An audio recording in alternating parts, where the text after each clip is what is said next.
back with another episode of the Lakers Fast Break podcast. It's Lakers weekend, everyone. Closing out a great Lakers weekend. It's Gerald Glassford coming right back at you here from the Lakers Fast Break. Pop Culture Cosmos, where we cover the latest news and trends in pop culture each and every week, twice a week, wherever you get your podcast. I got to get Legend on a Pop Culture Cosmos sometime soon. I think I'm going to have to do that. We got a lot to talk about in the gaming world. That's right. He can indeed.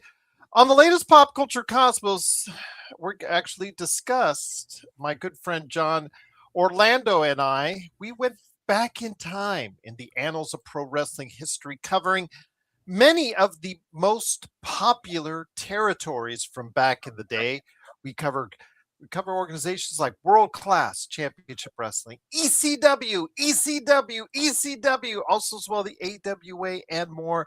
Also want to go ahead and check that out as the State of Pro Wrestling brought you a special territories part 1. Yes, there's going to be more. There's a ton of territories that the WWE closed in the decades prior. So go ahead and check out at least part 1 right there on the Pop Culture Cosmos. And Josh and I tomorrow morning will go ahead and record another one because there's lots to talk about, including this past weekend at the box office, Assassin's Creed Black Flag Resynced, got the Odyssey coming up around the corner. So there's so much to talk about, and as we come twice to you a week on of course, the Pop Culture Cosmos. Indeed, I also host the Lakers Latest. I want to apologize. I guess they at the Fan Arc Network didn't realize that I'm doing stuff every day because I sent them one on Friday night thinking, yeah, it's going to be posted Saturday morning. And they said, oh, you sent one? Yes, I did. Oops. We'll post it on Sunday morning instead. I said, all right, well, again, no problem. But I've been coming to you guys every day on Lakers Latest, trying to get that channel up and going, get that channel. My over 12,000 views in the past week alone on some really good volume on a lot of videos. So I cannot thank you guys enough for stopping by Lakers Latest. And I'll have another one for you tomorrow morning covering Saturday and Sunday, the weekend with Summer League. Summer League, although this is last year's shirt, I did buy this year's Summer League shirt, and I'm going to sport that this week. You'll see that. You'll see what this year's Summer League shirt is there for. Because I've been to Thomas and Mack twice already. It's been hopping. It's been hopping indeed. So also as well, I want to go ahead and make sure you catch Legend at I Got Next Sports Media. He covers the sports world like no one else at I Got Next Sports Media. Indeed. What's going on, everyone? How has your summer been so far out there? We just wanted to go ahead and get in touch with you. It's not every day that we just take a moment, Legend, myself, even Joe, the social media guru that he is now. Did you see all of his Sin Blades promos that he's doing now? Mr. Oh, I'm so reluctant. I really don't want to go in front of the social media posts. I really don't want to be on these. Guess who is all over his company's social media posts right now? So I'll just say, I hope your summer's been good. Has the Lakers' summer been good? Has the NBA's summer been good? We will talk about that on the show as well. Joe is not here yet. I think he said he will be here. He has sworn, Legend from I Got Next Sports Media.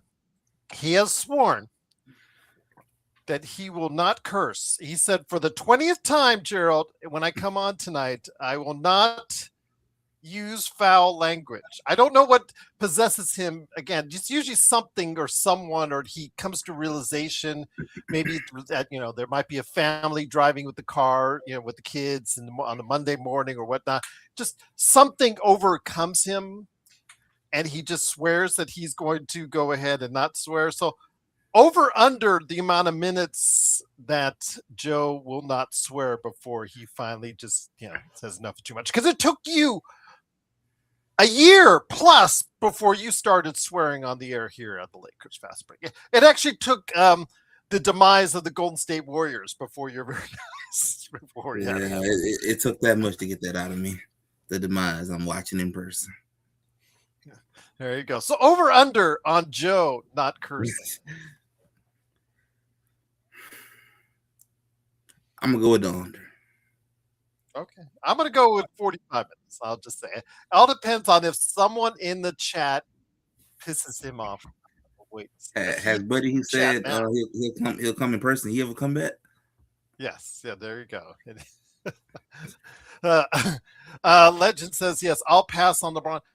Let me ask you this. Frank Vogel was named an associate head coach because everybody underneath Steve Kerr seems to fly in and out under the radar. I always forget the guy's name, the coach's name that's been there forever, the one that's all gray, that has the white. He's been like gray forever with the white with the beard. I forget his. What is his name? I forgot. I gotta look it back up. He always sits in the back row. You know who I'm talking about. I know exactly what you're talking about. He's seen him on TV left and right. Yeah, he's been part of the championships and all that. I just forget. But you seem to be sour on Frank Vogel as a coach. Why is that? I guess I would say I'm sour about it because I'm like, this ain't no move to try to bring LeBron. If as long as it got nothing to do with LeBron, I'm all right with it at that point. But if this is like a tactical because he coached LeBron, let me see if you want to come be partnering with the person you won the championship with or something. That's when I'd be like, all right, come on now. Come on now. Because I think he's a good coach. I think he's a really good coach. Yeah, defensively, he's a good coach. Offensively, don't let him drop your floor plans. But again, he's a championship-winning coach. He built a defense that's really solid. He got fired after a 49-win season with the Phoenix Suns, and they brought in another world championship coach, and that didn't do any good. So they brought in another coach, and that finally, they seem to be doing better, in their opinion, as far as I can serve. But yeah, Frank Vogel, I think he's a solid coach. I just think he's not great, he's not bad. I just think he's really solid, and I think he deserves another shot in the league. But as an assistant coach, he's been an assistant coach now for Jason Kidd when he was at Dallas before Jason Kidd got dumped, and now that with Steve Kerr, indeed. But Bruce Frazier. Bruce, yes, best. Thank you, Bruce. Thank you, Bruce Frazier. I believe is that correct? Yeah, he just he's been there forever, and he's like that guy. You see him, but you don't know who he is. But he's part of the coaching staff because he's been there for all those championships with that. So, JSJ, you can do it. You can do it indeed. But also here today, a good man indeed. Of course, he is the guy behind all those videos that you see on social media. He is, I'm so reluctant to be, I don't want to do that stuff. I don't want to do that. But he ends up being all over his company's, that and his employees dancing because they want to go to Disneyland. It is, of course, Joe Soro. Joe, glad to have you here. By the way, he had on Stone Hansen on his channel. Of course, the Joe Soro experiment. Want to go ahead and say, how's your summer been going so far, Joe? It's a time of transition in a lot of ways in terms of the business. Yeah, reluctantly, I did not want to be the stooge in my marketing, but it is what it is. There'll be other things coming up here, hopefully soon. I'll kind of gauge it as best I can. I think they're good. I think your spots are good, man. I like them. Yeah, it's gonna have to translate too. That's gonna be the most important part. Of course. I don't know what's the next step, but we'll find out soon enough. But as far as the summer basketball activity, after the first summer league game, I have not had the chance to really watch attentively Lakers basketball in summer league, but I have seen some spots, some highlights on the Thieros and the Cars, and a lot of positiveness coming out of summer league, which it's been a while. It's been a while since we've heard good news out of summer league. And of course, the timing of it, I'm not able to watch it. Usually, we're pretty connected to it during the live broadcast, but I still don't really have a feeling right now on where the team should go, how it's going to go. The signings are at this moment overpays for most. And there's not really a phrase that can change that. It doesn't necessarily at this moment. It doesn't really. There's nothing you can say. Well, is Walker Kessler going to play better than he did 2 years ago? We don't know that. Is Quentin Grimes going to play better than he did in Philly? We don't know that. The reality of that is we just don't know. And there's going to have to be a waiting process here on how this develops, because it's not going to probably be out the gate either. Usually out the gate success typically is when there's seasoned players, when there's new players that aren't known to be regular starters, let's say a couple of them being regular stars. It's not something that usually comes out the gate. So maybe that happens. But we also have to worry about, as Laker fans, that is the Austin Reeves character going to play all year? He's played an 82-game season, so he's capable of doing it. And then we have to see if Luka can play 75-plus games plus playoffs. Those are probably something that I'm probably looking at more. There's a lot of talk about Kuminga and things like that right now. And I'll be honest with you, I've not really felt the need to delve into it.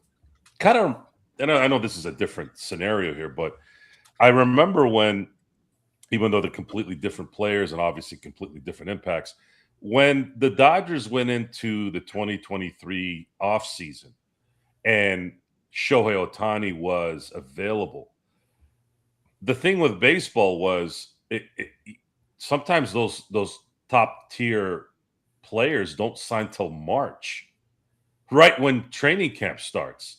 So I made an effort. I'm like, look, the season just ended in October. I'm not going to sit there every day online in half of October, all of November, December, January, 5 months, pressing F5, waiting for something. I said, heck no. I said, Bryce Harper didn't sign till late. Blake Snell didn't sign till late. I'm like, and these guys are Cy Young and MVPs. I go, and then I heard how much money Ohtani was garnering. Like I heard $400 million. Like, who? This is baseball. Why would you pay someone in baseball $400 million when they only get a chance to play 4 times a game or get an at bat 4 times a game? Boy, did I butcher that thought. So seeing how things are progressing with the current roster upgrades, Kuminga seems to be the carrot right now because it's Lakers and it's Kuminga, and the Lakers need a wing player. And there's a lot of talk about there might be something in the works where they'll send LeBron to Cleveland. Cleveland will send something to Atlanta. Atlanta will send Kuminga and a sign and trade to the Lakers. That's the latest stuff I've heard. Not something that couldn't happen. I don't think it's that out of the realm of possibilities, but it still kind of feels like, really? Is that how this is going to be? Like the Lakers in the end turn LeBron into Kuminga? That's just an odd scenario at that point. But being patient is going to be the most important thing now, between now and training camp, and then of course the season starting. And I think the best news I heard this week, and I sent it to our chat with all the boys, is guess who's upset about the CBA and the apron right now? The NBA PA. Oh, yes. Now you're angry. Now you're complaining. Oh, did anybody read when they signed, or did you guys just sign it without reading anything? Boy, did they butcher themselves. And there's no more proof than seeing what Wembanyama did in taking a massive pay cut when he absolutely should have never taken a pay cut. But what can you do? You have no choice now. If he doesn't take a pay cut, they will not be able to sign the guys that they want or have a chance to sign who they want, and they're never going to be able to compete for a championship year in and year out. And an NBA PA, it's your fault. Every bit of it. Not the owner, not actually Adam Silver at this point, now that you've come out and known what you've done. It is 100% the players and the PA's fault that you signed the most atrocious CBA in sports history. Izzy, Jake Bravia connect plus 1 or 2 second rounders for PJ Washington, because I know he's the other infatuation lately for the Lakers legend. It makes sense for the Lakers, but not for Dallas, because I don't. If I was in Dallas, you already got skunked by the Lakers before on a trade, and now you're dumping Connect and Jake LaRavia in my lap. Oh, that would be, I'm sure Dallas fans would just. That's a riot at that point. Yeah. But if they take it, yeah, it shows, you know what? There's a sucker born every minute. One was born in Milwaukee, legend. Now, get this. Now, I've thought about this because I talked to Caleb Ponce back before how we likened Masai Ujiri's history to Rob Pelinka as far as a history of hits and misses. But I also liked Milwaukee's John Hortz as a GM because he went all in. He went all in, off all of his assets, got the title that he needed to get for Giannis Antetokounmpo. Then after that, in the aftermath, tried to sustain it, went all out, did the Damian Lillard trade, wave and stretch now to get Miles, tried everything he could, depleted all of his assets.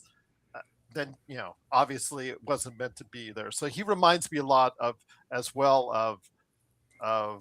Rob Pelinka. And then, in true Rob Pelinka fashion, Gary Trent Jr. I thought the Kevin Huerter deal was really going to last as the worst deal of the summer, legend. But Best called it before I did in the chat. 4 years, $64 million for a guy that averaged 8 points a game last year and on 36% shooting. And I get it. For 2 straight seasons, he took the veterans minimum, betting on himself. I get it. I understand. Maybe there was a wink, wink, nod, nod, something like there, but that's just atrocious, man. That is just absolutely atrocious. I'm sorry. Whatever you think about Gary Trent, you look at what he did last season, it no way, shape, or form deserved a 4-year 64. But your thoughts on that before I get into the question with Kuminga, before we get into Kuminga on that. Well, hey, Milwaukee, can I get one too? Can I get a 1 year, $25 million? Hey, you just throwing away money, so go on, give me. I can go and pay my student loans off and pay my Lexus and Honda off outside in the yard, and I'm debt free at this point. Go on and pay me that $25 million. You want to throw away money? It don't matter. Like, come on, but that's what you just did. Because I know about Gary Trent Jr. very well from Golden State days, and he ain't worth that money. I don't know what's up with that, but got a dumbass over there running Milwaukee. It looks like, because I just got to call him how I see it, because and they're still sitting on that Damian Lillard money, because you got to remember they waived and stretched, so it just sits there. I mean, just bad decisions. Like I just told my buddy, he's a Milwaukee Bucks fan. I told him, man, I'm sorry, bro. The next couple of years, you're gonna be terrible. I'm just gonna be honest with you. And terrible. Joe, you keep arguing about the CBA and whatnot. I'm not saying I disagree with you on that, but and I'm gonna get it right back to you, legend. But that CBA, when you have deals like this with Gary Trent Jr. and the overpays by the Lakers and Kevin Huerter in Detroit, where they're overpays, straight overpays. You cannot, that takes a little bit of that argument away from the CBA, as far as just some of these GMs just absolutely just don't know what the heck they're doing sometimes with the way that they just freely let that cash go for some of these mid-sized contracts. It's just absolutely annoying. But I get what you're saying as far as the CBA and what it restricts you as a whole, Joe. I've never said otherwise on that, but I just wanted to put in that sense that it still allows for general managers to spend too much on assets from time to time, and that's something I don't know if you can actually regulate stupidity when it comes to some of these front office individuals, but definitely needs to put in check indeed. But Legend, getting back to what Joe was saying about Kuminga, who seems to be the apple of the Lakers' eye, Rob Pelinka's eye right now. I've told you before, the Lakers still don't have a starting forward, and I'm not even sure with Kuminga that would be. Well, he would be the starting forward, but I'm not sure that gives you a starting forward. He comes with a checkered past, and again, it's the Lakers fans that are oohing and awing about his athletic ability, but they're not seeing the total picture. They're not seeing a total picture. I'll give you an example. Someone on my Lakers latest, and again, thank you for the huge volume on that for everybody watching that channel. Asked, well, no one ever touches on his playoffs against New York. So guess what I did, Legend, on my latest Lakers latest? I did. I went into looking at that. And I said, okay, great. He came off the bench, 13 points a game. Kind of good production there. Yeah. Under 50% shooting and 20% from three. And absolutely did rebounds, assists, steals, I think totaled up to about 5, which means that it's like 2 here, 1 there. So he's not doing anything else for you except for trying to get buckets, which is what his MO is. And his defense, somebody tried the other day as well to say he's a good on-ball defender. No, in what planet are you on? He is not a good, if he was a good on-ball defender, guess what? He would still be in Golden State, Legend. I noticed that too. A lot of people focus on the athleticism, which that's something the Lakers been needing to. You need more athleticism, but you need more than just that too, though. There are things about Kuminga that are good, and there are things about him that are not that great. And the thing is, what you got to understand, I don't see him with both my 2 favorite teams now. What you got to understand is when taking Kuminga, yeah, you're gonna get a guard who he's athletic. Yeah, you're gonna get that. But he just looking forward to he's gonna miss a lot of threes. He's gonna brick a lot of threes. He's not a great 3-point shooter. His defense, yeah. You just gotta ask yourself this question too. If he was this valuable, like the way some people are really thinking, Golden State would have kept him. And why didn't Atlanta keep him? Why didn't Atlanta pick up the last year of his $24 million contract, Legend? That tells you a lot when Hawks was not willing to pick up the $24 million. They don't think just after they traded him. Just after they traded him. We literally took y'all favorite track runner and all that, and we got him too. We kept y'all favorite track runner instead of him. That tells you a lot at that point. That speaks a lot. And like I said, Kuminga, he's a good player, but it's just not like he's a bucket getter. He's a bucket getter. That's the price you're willing to pay for him. No, no, like that's not it. You can't keep overpaying players, man. That's not it. And I'm gonna assume if you do get him, he's gonna get a player option. I'm just gonna assume Rob's gonna give him that. I guess get the feeling he's gonna get that part. He's gonna get the magic PO. You just can't do that, man. It ain't. You're not gonna win, bro. Just ask yourself. All them red flags is for a reason. Stuff happened for a reason. You gotta see around, look around at the hidden picture sometimes instead of looking at what you can fully see. Look around at the other stuff too. I say he's not a bad player, but if he wants you to pick up $24 million, ask yourself, is it really worth that? If it was worth that, Hawks want to let him win. Yeah, Hawks ain't in a situation like you guys are in, but still says a lot though that a team that's worse than you didn't want to do it. It says a lot if the worst person don't want to. Just ask yourself that if I'm the richest man in the room and the poorest man over here, he doesn't want to buy that Honda and it's free. It's a free Honda. He don't want it. Why would I want it? That tells you everything right there. It tells you everything. I'll say this again: athleticism, I understand with Kaminga what he brings there, and the fact that he is a scorer, which I don't know on a team, Joe, where you already got a ton of scorers on that team. A lot of guys that can fill the bucket. Offense will not be an issue, I think, as far as at least with the Lakers overall. I think the ability to score points is not a problem. I do understand the athleticism part, and I'll give you an example. If you saw the game, Joe, with Oklahoma City in the summer league, is that the one that you watched? No, I only saw the first one, the California. Okay. Oh, the California Classic. I haven't seen any Vegas Summer League yet. I have it recorded.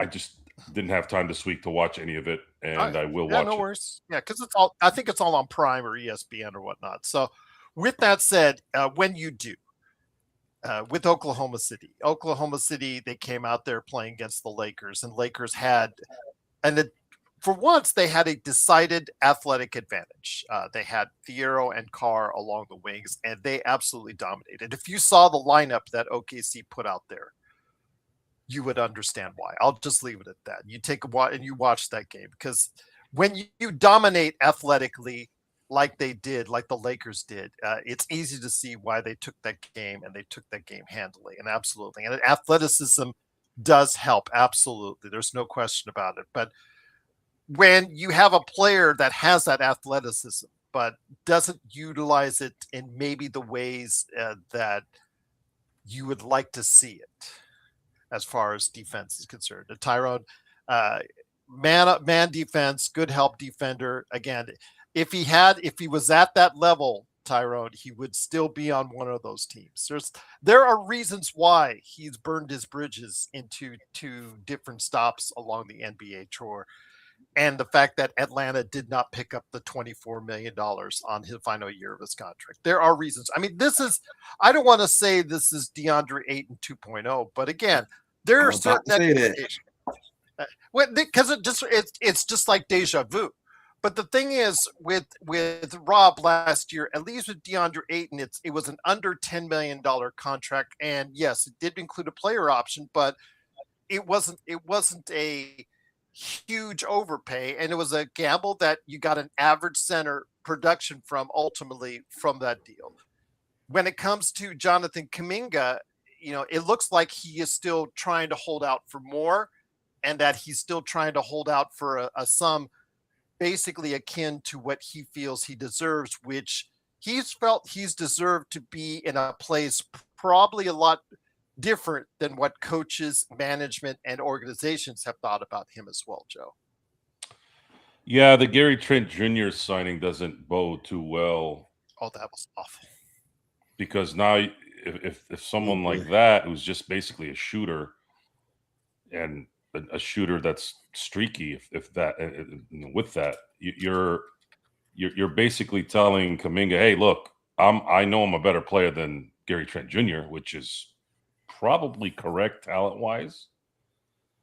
But in the NBA, value a lot of times will depend on need for that particular team and role. Yes, we know that Glenn Rice was a better basketball player than Robert Horry, but I wouldn't. And I love G Money. Love G Money. Loved him in 2000. Still do. Still like him as a person, everything. But he's not more valuable than Robert Horry. Robert Horry did things that were so astronomically priceless that there's a sense there to make that make sense when you see the result of the 2 differences, right? So you have a player who is making what? Why is my math all off? Is it 16 mil per? It's 16 mil a year is what it averages out to. My guess is Kuminga wants his money that wasn't picked up. It's pretty obvious that's what he wants. The Lakers and Rob player option, maybe there's something there where maybe somebody finally said, listen, you got to stop giving out player options. And they have time to do this. There shouldn't be in a hurry. My instinct says Kuminga's issues have now gone from one place to another place. And he's got to now be a prove it and then we'll take care of you later area. So for me, I would do this. I would do a similar, since you brought up DeAndre Ayton, I would give him 24 mil if they can make it work. Again, I got to look at the structure, who they trade, if that's possible. Give him 24 mil, cover him for the number he wants, but you put a team option for the second year. Then you tell him, listen, we know Quinn Snyder. Okay, Quinn Snyder's a good coach. Quinn Snyder may not be a popular coach in the realms of the NBA. He might not be an all-timer, whatever. Okay, but he's a good coach. Steve Kerr, not a fan of him off the court, but he's a pretty decent coach. So now you have two coaches, especially somebody like Steve Kerr, who is patient and very accommodating. He is a player's coach. If you have two guys that are known to be good coaches that have had issues with you, you're in a bad spot. And now you have to prove what you can do with this team now. And for the Lakers, it's worth the risk because they have to fill up that particular position. They have no wing players that are worth a damn. Sorry, Gerald, was that a curse word? No, you're good. It's good. Mhm.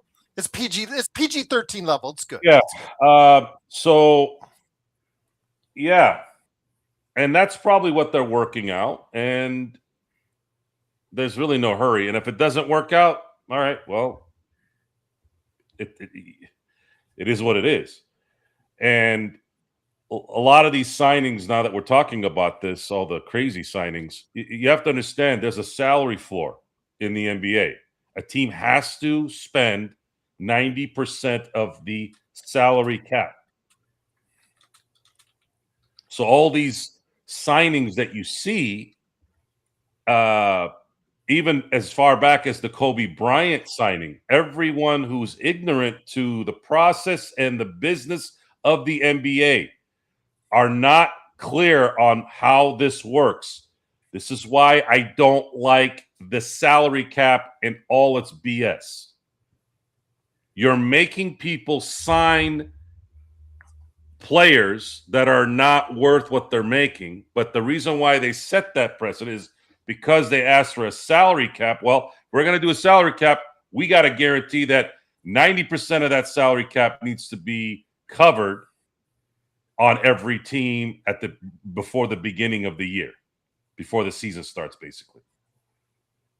Well, that's what breeds mediocrity. That's what breeds these contracts it's a timing thing, just like Austin Reeves, Gary Trent Jr. These guys are getting these contracts because teams like Milwaukee, teams like the Lakers have to fill they have to fill those salaries regardless.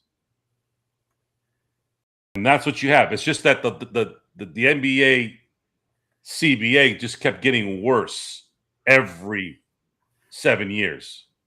Or in this case, it was, I think, 5 years. They didn't even wait 6 years or whatever. And when you have that, this is you can't build a team. And again, owners, I'm not trying to side with the owners here, but the star players are the ones that get hurt in this deal, and the fans. Especially the fans, especially with what's happened the last few years with free agency and the trade deadline. What was one of the more fun times of the year is now become as entertaining as watching paint dry. We're waiting on LeBron James to make a decision again in 2026. I think it's time that stops. And I have to constantly go through social media outlets and have to hurry up and scan through the abhorrent mug of his agent yapping and basically BSing every minute of every day. I cannot. It's a constant shut off everywhere I go. I mean, who takes that guy seriously? Seriously, who takes someone like that seriously? How do you believe anything like that? And why do you feel that you need to say there's a bunch of people sending telegram? Might as well just say they're sending telegrams to see how we're doing and when we're available. Really? Who are you fooling? So I do want to throw this out there. I'm trying to set expectations here, folks. Guys, I know Kaluma's been playing well. I know Carr's been playing well. The last few games, I know Adou's played well. The first couple of games, he was a little erratic. That's fine. But I want you guys to understand something here. Please, don't put pressure on these kids when the season starts. These guys are not going to make that big of an impact. Well, it's so funny, Joe, you say I apologize for interrupting. And Legend, I know, has heard this before, because after the Lakers game this past weekend, where both Cameron Carr and especially Adou Thiero had his breakout game, and credit to the kid. This is something I've been waiting for a Legend for a long time now, for Adou Thiero to finally have a breakout game. Now, between him and Chris Mannion, hitting a three-pointer still seems like a pretty big challenge. Has not happened yet. But Adou Thiero is finding other ways to make an impact. And like I said, this is what the thing with Kuminga that I have an issue with. When you're not able to go ahead and do what you do best, get buckets, find other ways to impact the game. And you just don't see it. You don't see him getting rebounds. You don't see him getting assists. You don't see him getting steals or blocks or anything when it comes to Kuminga, which is part of the problem or part of the concern you have as Lakers fans in signing him to whatever X amount contract. So when Thiero goes out there and no, he's not hitting his three, he's finding ways to impact the game in Summer League, which was great to see, Legend.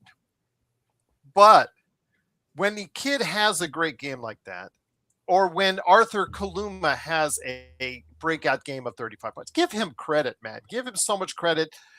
G Leaguer last year, 14 points a game with the South Bay team. Great for him. I hope this helps get him more notoriety, either with the Lakers or with another team, to try and find a spot as far as is concerned. I talked about that in the chat just now. Maybe you want to look at him more than you do or Kerke. But I do also want to say, though, that when they have these type of games, Legend, Joe's got it on the money. Don't start the conversation too soon. After that game by Adou and Cameron Carr together in that Lakers win against OKC, you saw it on the WhatsApp chat. I saw it all over the Lakers chat, Lakerholics chat on the DM. By the way, they said they're coming back sometime next month. By the way, to let everybody know, they said that. I don't know if that's a threat or promise. We'll see if that happens. But Legend, I want to get it to you as far as your thoughts. When you see people, they start planning. They're starting. They're talking. Oh yeah, let's get Adou and Carr in this rotation. But and they're like, slow down. It's Summer League. 70% of these rosters won't even sniff the NBA. Let's get that reality in there. And they just don't get it sometimes. It's that, yes, it's Summer League. It's a great confidence boosting performance for Adou. I love it. I absolutely am really happy to see it. But like Joe says, you don't want to make too much out of a good game in Summer League. Otherwise, Caleb Wilson will be getting the NBA MVP by the end of this next season. Yeah, just like I watched our rook from Golden State and my rook from the Hawks. They look good. It was like I told you, Gerald, on the last show we did together. A lot of these rookies, so far the rookie class looks really good right now. Yes. They all are displaying right now, like all the way down. They're like the entire lottery picks right now. All look good. All look phenomenal. You just got to remember, it's Summer League. It is a difference between Summer League and the real deal. It's not the same. Like Gerald just said, a lot of these guys not going to even sniff the league. Most likely going to either be in the G League or going overseas. It's going to be one or the other. You know, it's easy to go out here and dominate the summer league. It's a big difference being in the NBA. So just like Joe just said, take the pressure down just a little bit, because one, they're still kids. They're young, still trying to figure things out. And two, it takes a lot of time to translate what you did in college and what you're doing on the summer league level to go to the NBA. It don't happen just like that. It don't work that way. That's why I'm happy to see a lot of these rookies looking good. That's good. It looks like a real good draft class. But I'm also realistic and know a lot of these numbers that you're seeing, like 25, 26 points, they're not going to do that in the NBA. That's going to come down by like 10 or 12 points. Probably going to come down to like 15 or 12, something like that. You might have one or two rookies, might be your number one, number two pick, who might come out there and give you between 17 to 20 some points a game, or 17 to 25 in that range. But a lot of these others that you're seeing, like 20 picking all the way up, probably not going to see a lot of it. It's going to come down a lot. So be happy, continue to applaud, give them guys support, give them that confidence boost, because that's good to get going in the season. But be realistic at the same time too. Be realistic. A lot of that's not going to happen on the NBA level. That's a lot of pressure to put on a kid to be like, come out here and lock down the number one player for Philadelphia. You're asking a lot. That's unrealistic. That's not even fair. Like, so let the kids come in and learn, let them develop, and go from there. Just to let you know, Trojan, third-year players that are on guaranteed contracts usually don't play in the league, in the summer league.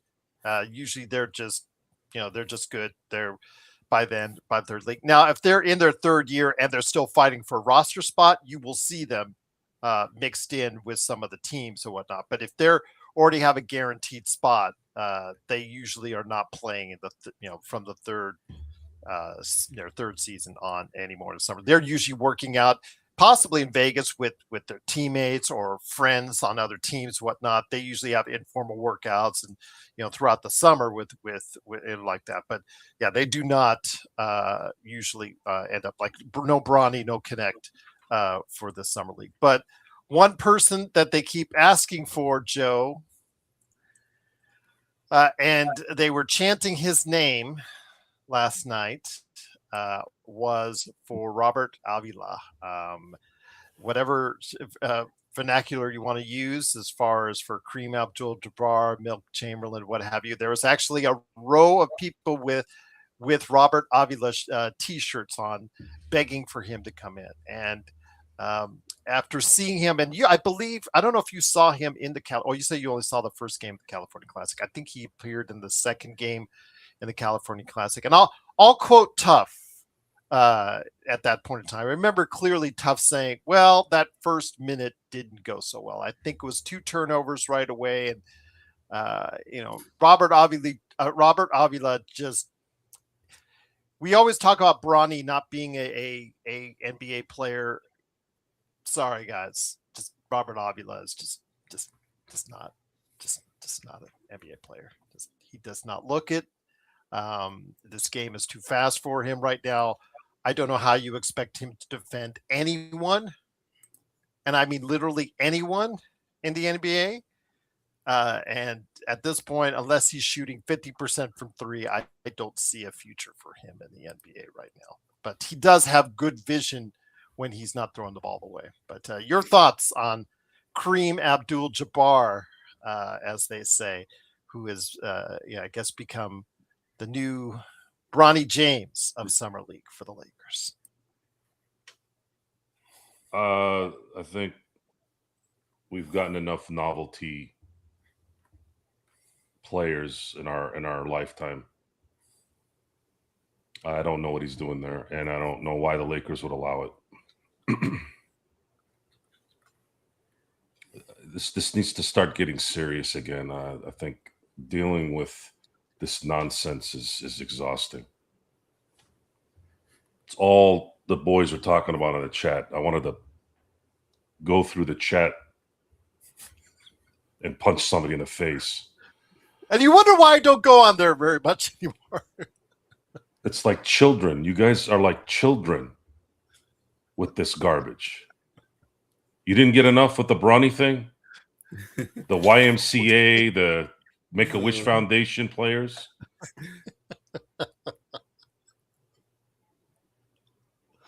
It's exhausting. It's exhausting not being able to just focus on the sports. Even the World Cup got ruined in a different way, obviously, not in the sense of what we're talking about here, but it's now every post-game thing is about how FIFA are cheating for whatever, and all the crybaby soccer fans that go back in their holes after the World Cup is done. They don't know anything about anything until the next 4 years. It's exhausting having to listen to people talk like utter morons and losers.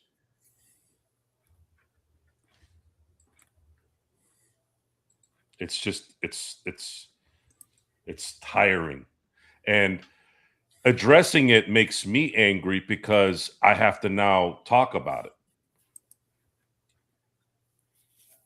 And this after having to watch overpay after overpay after overpay due to the fact that these idiots signed this particular agreement, forcing teams to have to sign these guys and overpay them because no one knows that, hardly anyone knows that the NBA team has to pay up to 90% of their salary cap.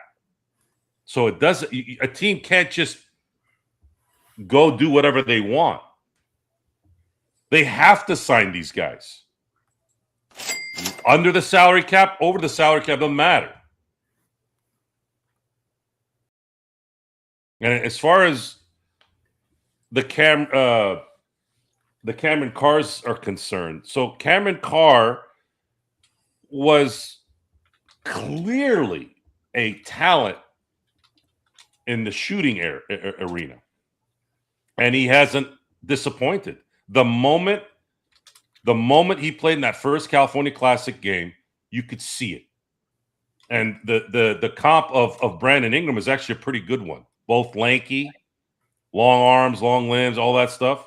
Kind of sort of the same shooting motion. Not exactly, obviously, but kind of you can see it. Probably because they both have the same physique. So that's a positive beyond a positive. You're looking at somebody that you were able to get without trading for him and not having to pay him a lot of money yet he's going to possibly be helping you here in the next few years in an area where the NBA flourishes in, which is shooting from the perimeter. And he is a lanky, tall guy. It's not like a 6'2" guy. This guy's 6'5", 6'6", who can shoot. That's great. Now he needs to learn how to play NBA basketball. And if he puts in the work, he should. And now we have to cross our fingers that he doesn't become a THT when he gets money. We want him to be an Alex Caruso when he got his money.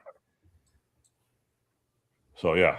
And again, all this energy wasted on some guy named Cream. I mean, could you just? I'm all about having fun, guys. You all know this, okay? I love innuendo comments. I love a joke here. I'm the pun king. I'll throw that out all day. But then when it gets to something serious, that's when the patience runs out. Because what happens with a lot of this stuff is it doesn't stop. Oh, his name is Kareem Abdul-Jabbar. That's just one of them. Yay. That's just one of them. Great. That's a great name. That's hilarious. You make a couple of jokes, and then all of a sudden 2 weeks goes by, and 10 weeks goes by, and 12, and you're like, dude, this is supposed to be a joke. Now you're a joke. Why is this even a discussion? You want to have fun doing that? Go watch the Big Three then with Ice Cube. Go watch those things. That's what that's for. The Lakers are in a position right now where they may have made lateral moves. and you guys are going to be crying and blaming the whole world. Well, maybe you shouldn't be focusing on a guy named Cream. Maybe if you focused more on stuff that mattered. I'm talking about the media too and all those idiots. It's nonsense. Those who complain about stuff like that usually are the ones that they're the culprits. There's been no mention of cream anywhere other than the cream I put on ice cream. That's it. I'm interested in what Cameron Carr does. I'm interested in what Adou Thiero does. And I'm interested in any gem that comes out of nowhere that plays his rear end off that has a chance to show up at training camp with some skills. And as far as the Kumingas, as far as the Vanderbilts, the Connects, how that plays out, well, my hope, God help us all, my hope is that at least Jared Vanderbilt is not on the opening day roster. Connect isn't so much a big deal because it doesn't matter if he plays or not. The problem with Jared Vanderbilt is he's at a position that they have to have, and they don't have any. That's what I'm scared of there. Now, Connect is supposed to be that guy, but he's not. But he's getting paid, what, $4 million? Jared's getting paid 13, 14, 15. They're going to be forced. We're going to be forced to have to watch this if they don't get somebody else. Kuminga, as much of a letdown that he might be, he's still going to be better than Jared Vanderbilt. The only issue with that is Kuminga's people basically saying, "I want a 4-year deal." And do they come together on something? Does Rob player option give him a player option in that second year? There's a lot of details there. Well, I do want to go. Yeah, Dalton. First of all, guys, most third-year players don't play in summer league. If they're on a guaranteed contract, they usually don't. That's what I Mhm. was. Yeah, so they usually don't. I do want to go ahead and make a special thank you to Basketball Sports Energy. He lost a soul dog today, struggling with the grief. Joe and Gerald and Legend. I know both. You know, you guys have had a lot of experience. He was my world 17 and a half years. So thank you for the super chat. Our condolences to you as someone who has lost loved ones and pets. It's tough. It's a tough day. As I said to you in the chat, the best advice I could give you is to find solace in things and people you enjoy being with, because they especially with the people, because they will know you're in a bad way right now, and you will see more than likely the best of them in times like these to make sure that you get through it as best you can. So we're here for you, though. And again, we have thousands of hours of Joe's insults and rantings and making everybody laugh here for you as well. So hopefully, just hit the archives if we're not here for you. We're just glad to go ahead and see what we can do. But also, we're here for you. If you just want to shoot a message, we're here for you as well. Lakers Fast Break at yahoo.com. I always answer questions. I answer questions all day long, from chats, DMs, both the channels that I work on. So yeah, we're here for you. If you have any questions or again, just need some help, we're here for you. So we're here for you. Joe, before we get to Legends, any thoughts on dealing with loss, dealing with this? Again, it's a very tough day, and I've been where Basketball Energy is at right now. I'm sorry. What happened? Lost a dog, soul dog, for a 17-and-a-half-year dog. Yeah, the 17 and a half. Any pet that survives beyond a decade is now that takes on a whole different feel. I've never had a pet, but I've had friends that have had cats and dogs that lived a long time, and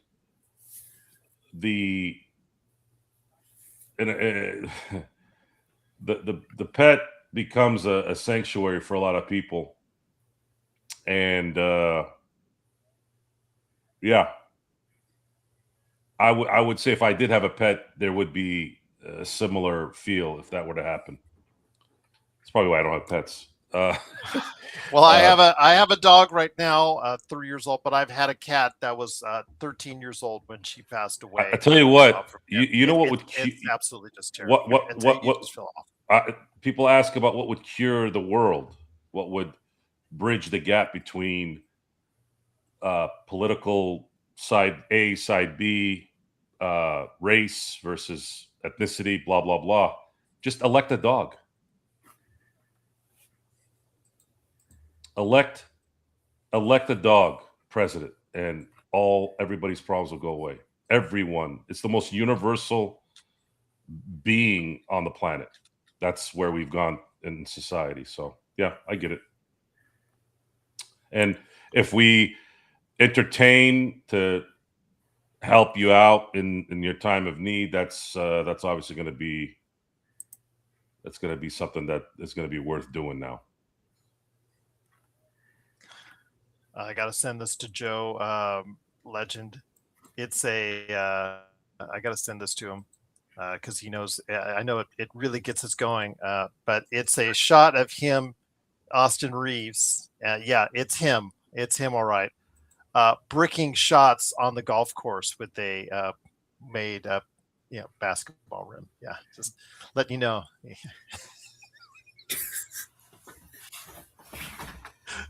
Oh, In golf clothes, no less. honey, get my I said hand. it goes Twitter. We talked about the last show. We talked about, and I've had discussions with people that are like us that know the game. I don't have any. I feel that if I had grown up in the NBA culture, I feel very comfortable that I could keep up with. The caddy is making more than he is, Joe. The caddy is.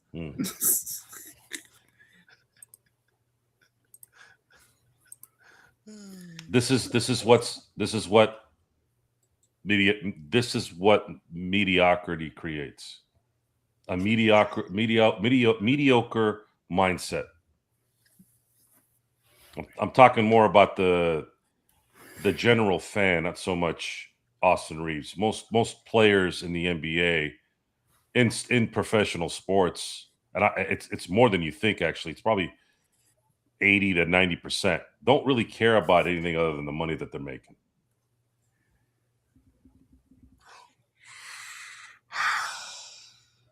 And that's what that is. So I'm not saying I'm trying to make it clear. Look, it takes a certain player, and they're very few, to want to be elite.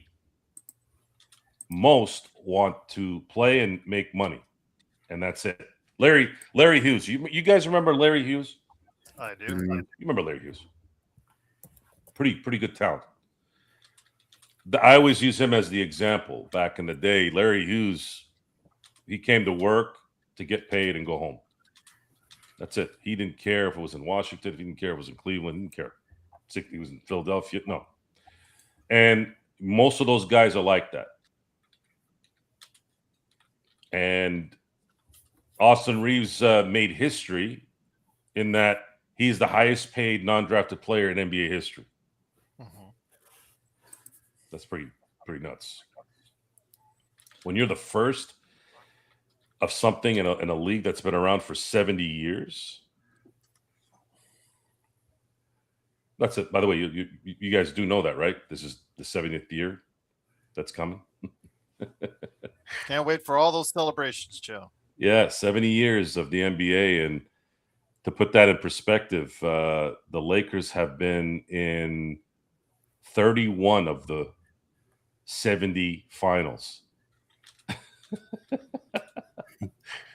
The percentages used to be better 10, 12 years ago because they hit that dry spell. But It's a pretty crazy stat. Before they missed the playoffs, right after Kobe blew out his Achilles, I think they had missed the playoffs only 5 times in their entire existence in 2014. That's pretty crazy. Great suggestion, Big V LAL.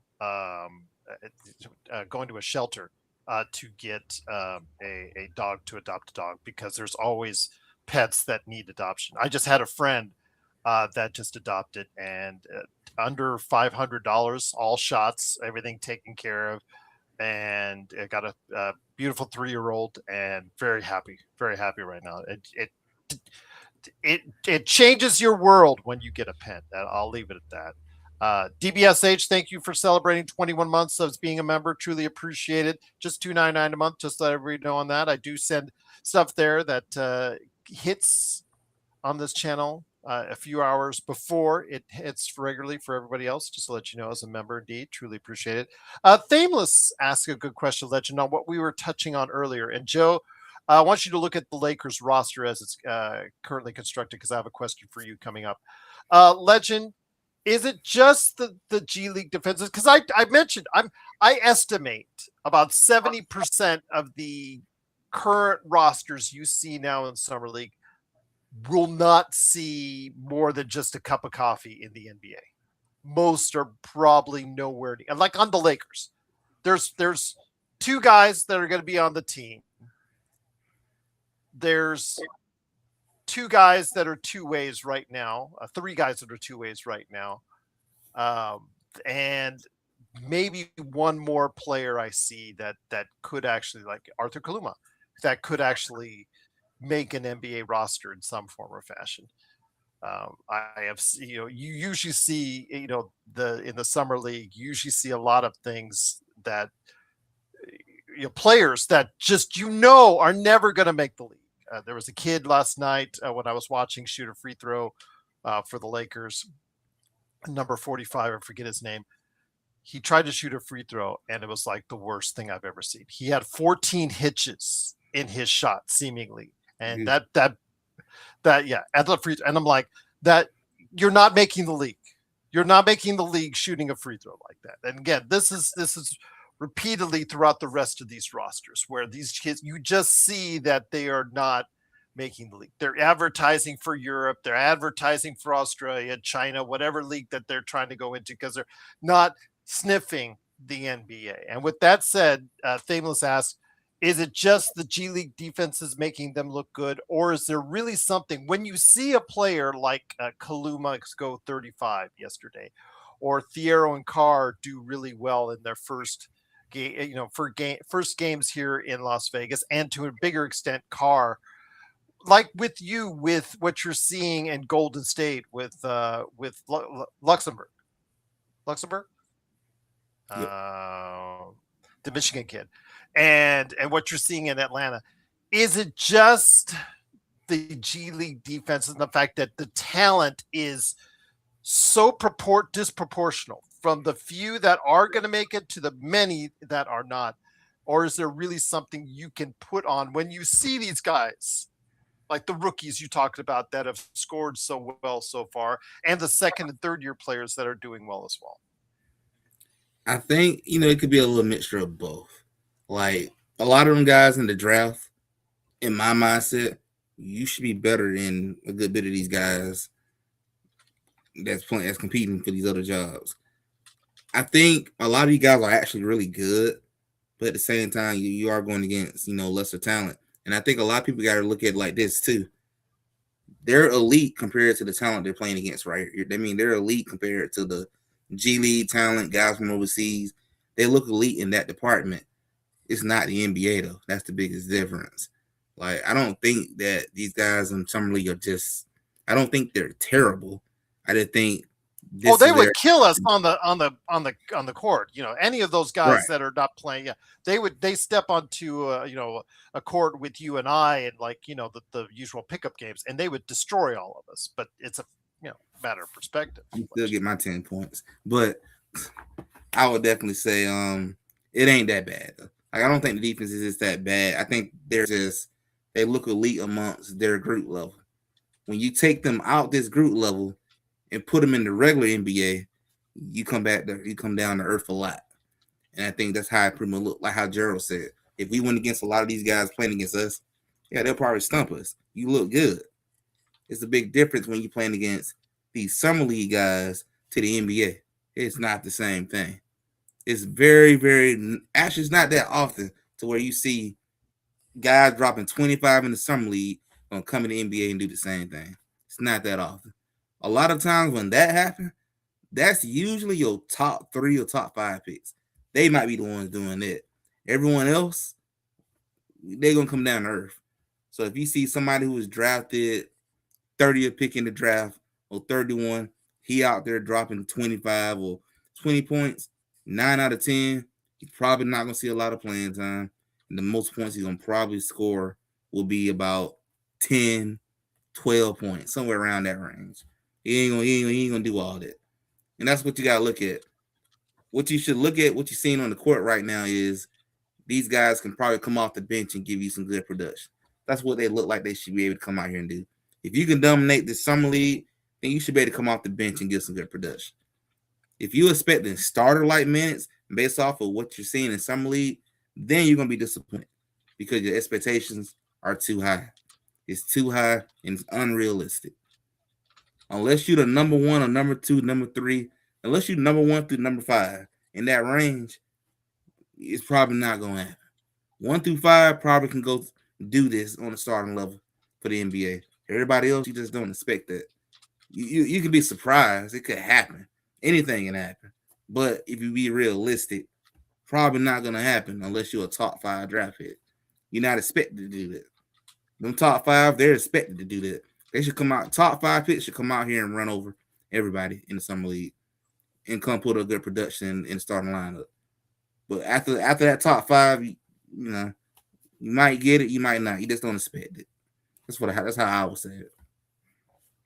But you can with guys like for Carr and for Thiero, who are on guarantee contracts, who are NBA players. And Dameless says, no wishy-washy answers on this, Joe.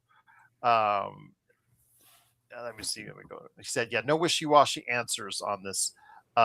He said, are there players that are going to make the league? These are confidence-boosting games. When Thiero gets a 20 spot, which he's not done, really that since South Bay, it shows that for him that he's working on his game and trying to do things better all around. You've been impressed in the one game that you saw at the California Classic by what he could do other than doing that, like rebounding, distributing the ball, playing defense, etc. That's what I've been impressed with him most this summer. Not the electrifying dunks, because we knew that already came in fold.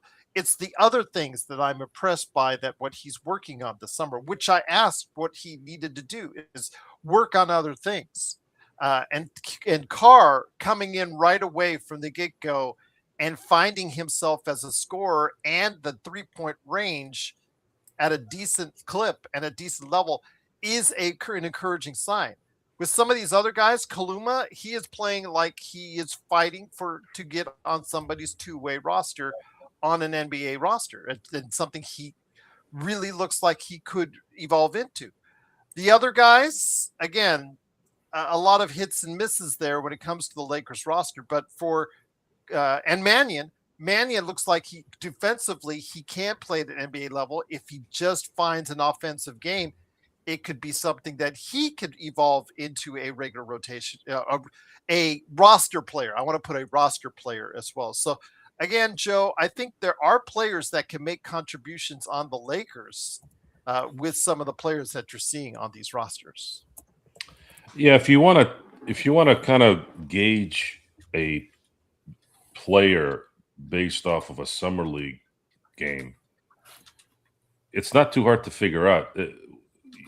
Look at the speed in which they get their shot off, get to their spot.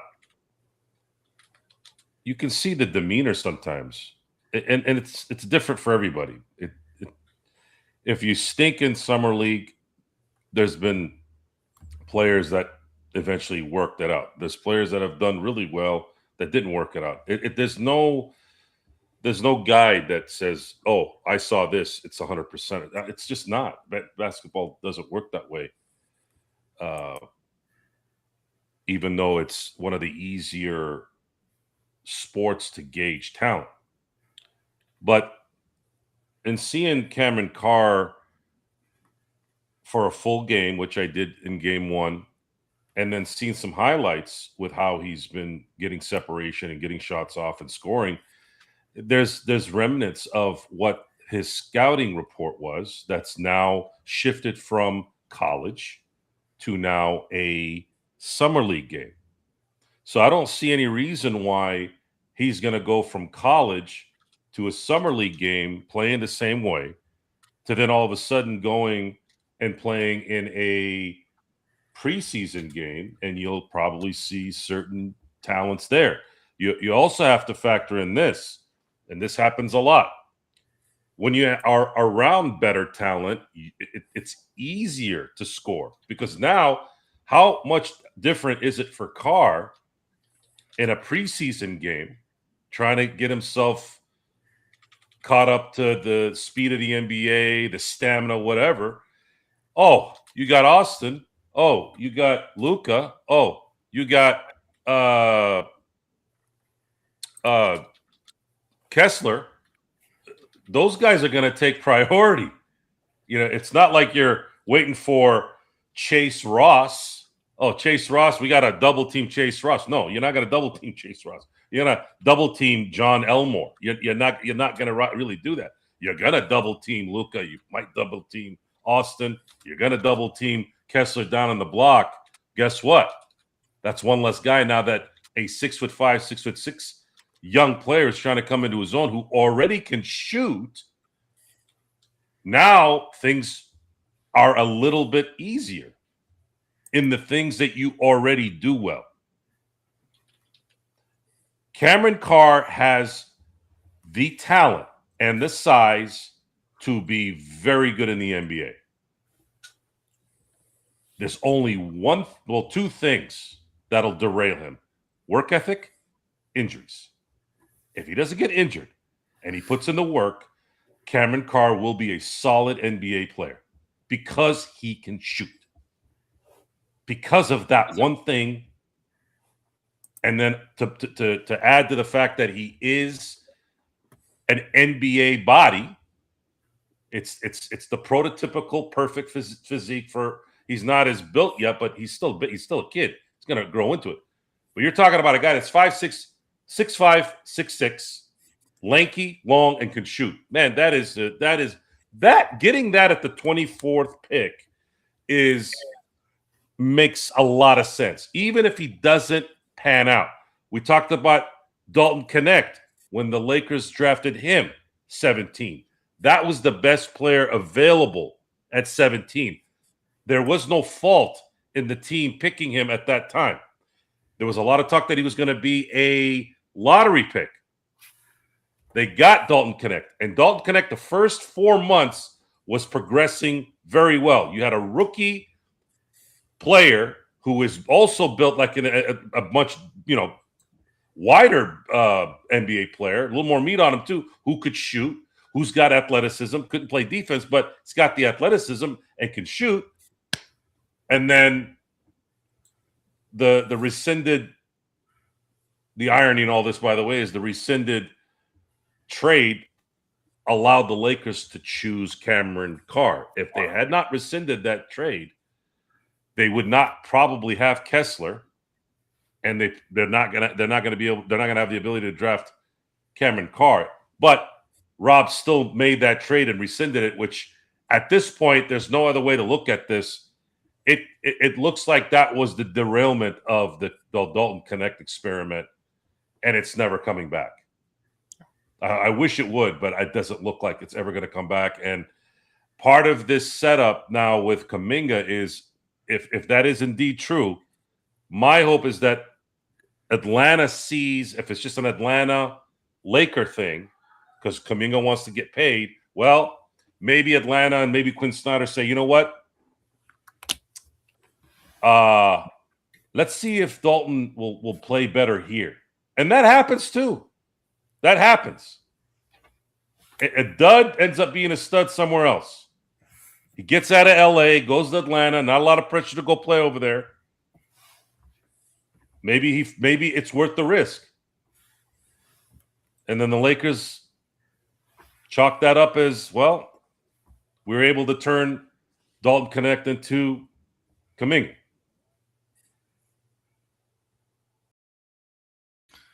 So with that said, and once again, it's the Lakers Fast Break. It's Lakers weekend, everyone. Hopefully you're enjoying the rest of yours as it finishes out. We're almost done. Actually, Legend is already on Monday time already. Great to have you here. It's Legend from I Got Next Sports Media and Joe Soro for the Joe Soro Experiment. Legend, let me get it to you before I hit up Joe with the Lakers roster. Is there anyone out there in Summer League that you so far, on that note, on Summer League, is there anyone that you just, is eye-popping for you? Caleb Wilson going off for 35 the other day against Memphis was eye-popping for me because I just, again, someone who was thought of as the back end of the Fab Four in this draft. It was nice to see him get his breakout moment for a team that, well, after years in NBA purgatory, finally looks like it's starting to clear a long path to recovery. So that was my breakout player so far of Summer League. Although, again, there's been quite a few others. Again, some really good performances, like you said, from this rookie class. This rookie class already, based on appearances, seems to be getting a better head start than the previous two draft classes, which I know hurts you to no end because of Zachary Richeche, as we talked about on NBA Observations. Your thoughts, though, on anyone else standing out really to you at this point in time?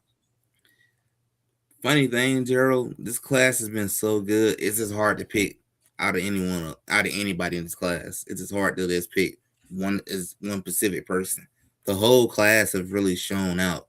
Like, probably been a minute where I've seen 1 through 14 all look like they deserve to be in the NBA right now.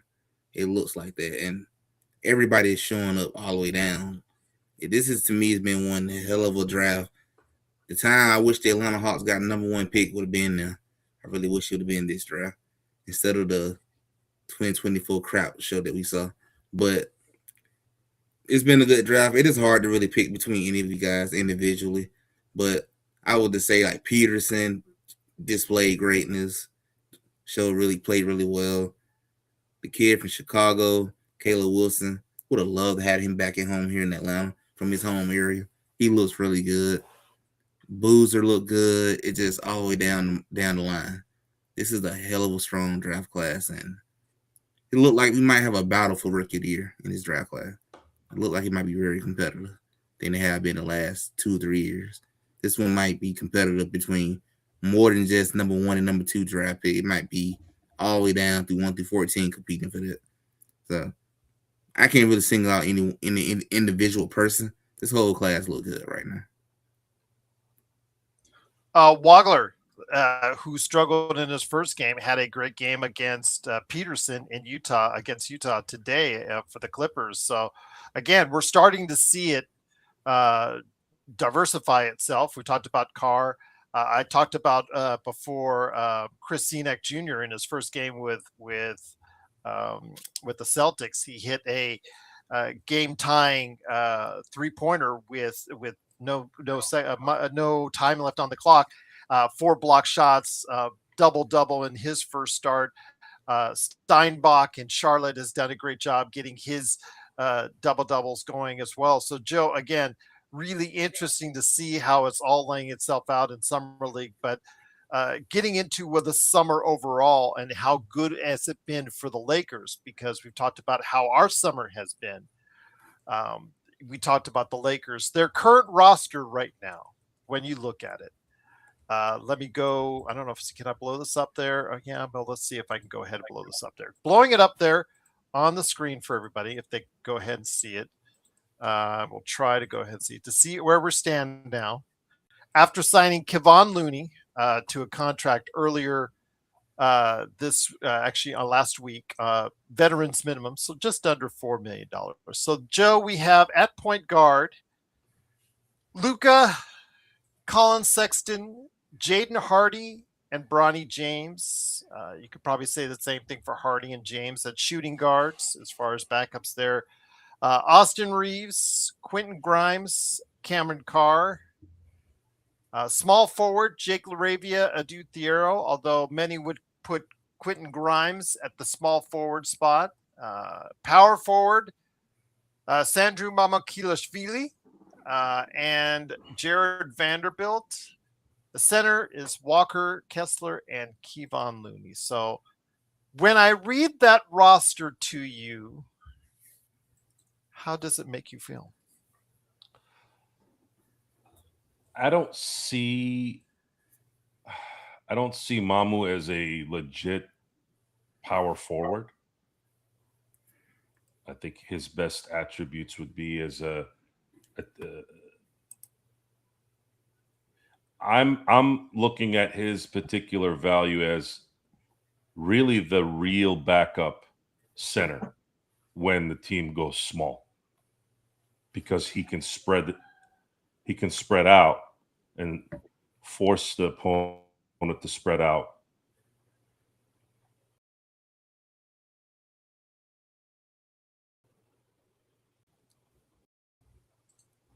Go ahead, Joe. Sorry. Mamu will.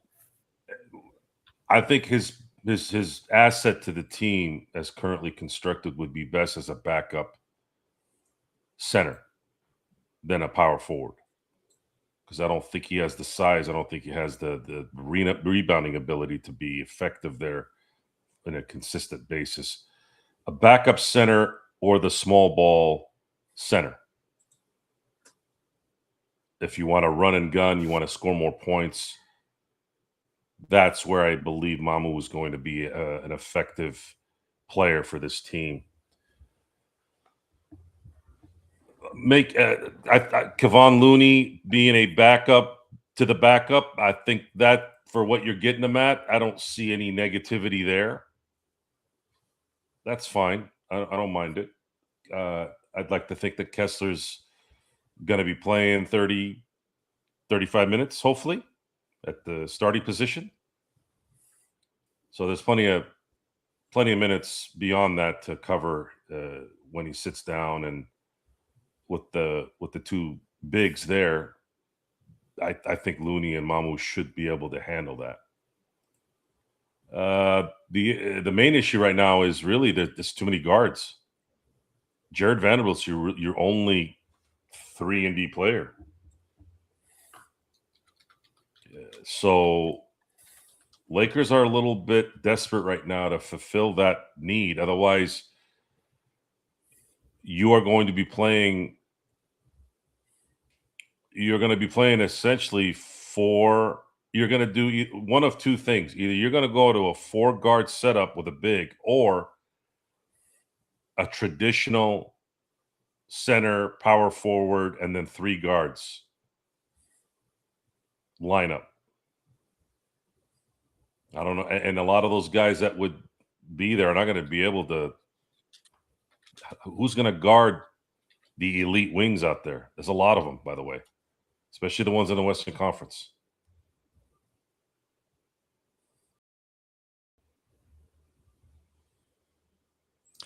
Let me ask you this. Oh, Legend still. Let me make sure. Let me just get Legend. Wait for him to come back because I wanted to get his impressions. But I agree with you. Defense is not at a premium when you look at this roster, Joe. Size is not at a premium. I know it's Mo Bamba, Joe, but when the thing is, it seems like Danny Ainge is playing 2K the way he's collecting 7-footers, because with Mo Bamba, that is the 6th 7-footer on the Utah Jazz roster right now that has a guaranteed contract, which to me just it's like, wow. Okay. Well, again, with what happened in the finals, you know how teams just decide to, okay, let's follow the leader and, bring in more size. San Antonio brought in 2 guys, 6'10" and 6'11", for their draft that they just had. bringing in 7-3 Ademara for Oklahoma City. So it's about for a lot of these teams getting more size. What size can we bring in? It seems like Rob is doing the exact opposite because Mamu is 6'9", Kevon Looney is 6'9". Outside of Kessler is your only rim protection in regards to that. Thiero has to pop in order for the Lakers to have a perimeter defender in my position. Grimes is okay as a defender, but again, you're talking about a guy, catapulting him or vaulting him from a perennial reserve status like Mamu into a starting spot, and can they make that transition? So again, I have my questions. When I look at this roster, about the size, about defense, about being able to getting rid of a 40% and two 40% 3-point shooters, Joe, in Kennard and Rui. Whatever you thought of them on the defensive end, being able to space the floor, is that a question to you with what you see? Sexton is a 40% shooter. Hardy comes close. Some of these guys come close, but is spreading the floor going to be a problem to the Lakers, you think? Yes, because Austin can't shoot. Grimes As can't we shoot. saw from the golf course. Yeah. Luka is a scorer, not necessarily a shooter. What I mean by shooter is I'm talking about someone that you're deathly afraid of getting an open shot. And then you have someone that's shooting the glory 40%. Rui Hachimura did not affect winning, even with his high percentage of shooting. There were empty stats, which is why he had to take a pay cut to go play with the Clippers and also turn in his dignity to go play for the Clippers. A jinxed franchise that only exists right now the way it does because you just happen to get the richest man in sports to own the team. But they're still a jinx. They are still scumbags. They might not be Donald Sterling racist scumbags, but they're still scumbags. Trying to circumvent things and ruining what could have been an interesting run. Could have been a very interesting run. If they didn't cheat, they didn't listen to an idiot relative. Kawhi Leonard turns into a Laker, and Kawhi Leonard has his jersey retired next to Laker greats. LeBron is probably sitting with at least 6 championships. And there's a whole different atmosphere in LA right now. All that was done for what? This is the second time this happened, Gerald. This is the second time this happened where someone should have been a Laker and it was destroyed by a veto or a scam. And for what? For what? For nothing. Why do we get angry? Why do I get angry about the system? Because I've been watching what's been going on. Why did I not like David Stern? Why do I get tired of certain people support certain guys for whatever reason? This is why it's important to understand it doesn't matter if you're a family member, a friend, a stranger. If you stink at your job, you should be called out, and you should be called out in public. You stink. Your league ruined 2 separate runs that the Lakers could have had. A run with Chris Paul and Kobe Bryant, and a run with Kawhi, LeBron, and AD. And for what? For what? You know how epic a Laker Cleveland championship run would have been. I know Golden State and Steph Curry were popular too. I'm not trying to diss that. But imagine this, Gerald. Imagine if you'd had Golden State Lakers playing in Western Conference Finals in that time. One wins one, the other wins one. Who knows? We lost out on that. And for what? And for what? So that the Clippers can get them? The Clippers? 10 years later, almost 10 years later, the same thing happens again. Just different. This time, Ballmer had to figure out a way to stuff enough money in the relative's mouth. And for what? Trying to run a racket, a literal racket, like you're working for one of the five families? Really? All that richness, all that brain for what? So that you can get caught? So you can get caught allegedly moving money around for some no-show job? Are you kidding me? Like, when I heard the word no-show, I'm huge in all the gangster movies. So I heard no-show. I'm like, what are you talking about? What no-show? What is this? An episode of The Sopranos? What do you mean no-show job? The richest man on the planet, a system that you morons in the NBA created, you made this happen on top of that. They got to create no-show jobs so they can sign players. And not only that, so that they can go play for the Clippers. That's what you want, NBA commissioner? Adam Silver, David Stern's gone. His worry is gone. It doesn't matter anymore with him. Adam Silver, you're an embarrassment. And the fact that it's taking this long, I don't care what the court proceedings are. You're the commissioner. This isn't a court of law.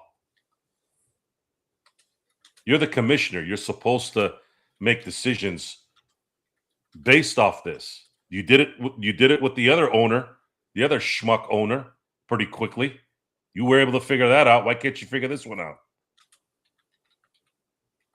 And Gerald, look, I self-describe myself as a cynic and jaded. I'm not actually. That's just societal's words to make something make sense. I'm actually not a cynic. I'm not jaded because I don't treat people who I don't know like they're going to be garbage. It's just that it only takes me about 30 seconds, 99% of the time, to realize that most of the people I meet are trash and useless. And it doesn't matter if they're rich, if they're privileged, if they're from the East Coast, the West Coast, the Midwest, doesn't matter. Another country. People are people. Human beings are people, or what they are. And there's not enough. There's not enough people calling people out. And when they do call them out, they hide behind their little phones like the cowards that they are.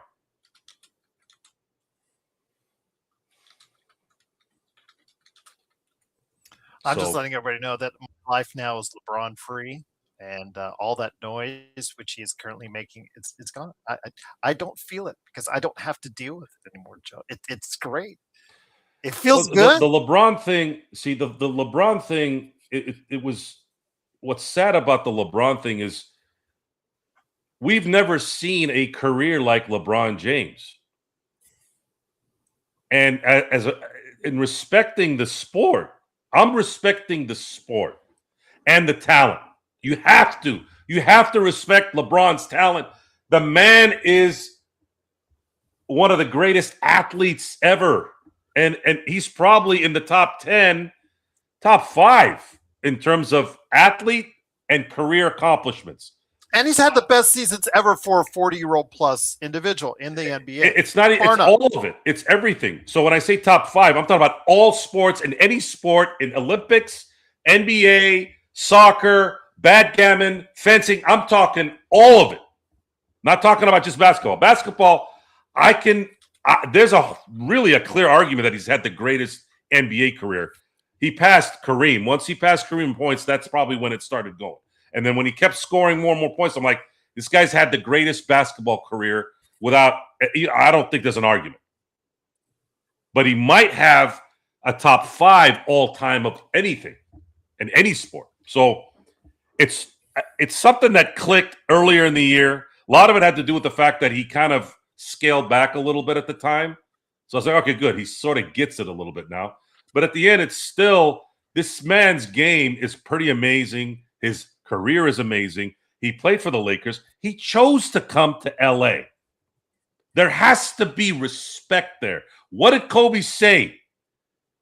What did Kobe say in the past? If you have to convince somebody to be a Laker, they're not. LeBron came to LA. He came to LA. He wasn't forced there. He wasn't traded there. So his game, his career is great. The problem with him is his stooges and the allowance of the creation of the stooges and the way he does things off court. It benefits him financially. It benefits him in terms of an attention situation. But what he created in LA, and I'm speaking for LA because I don't care about Cleveland. I don't care about Miami. No one liked him here, really.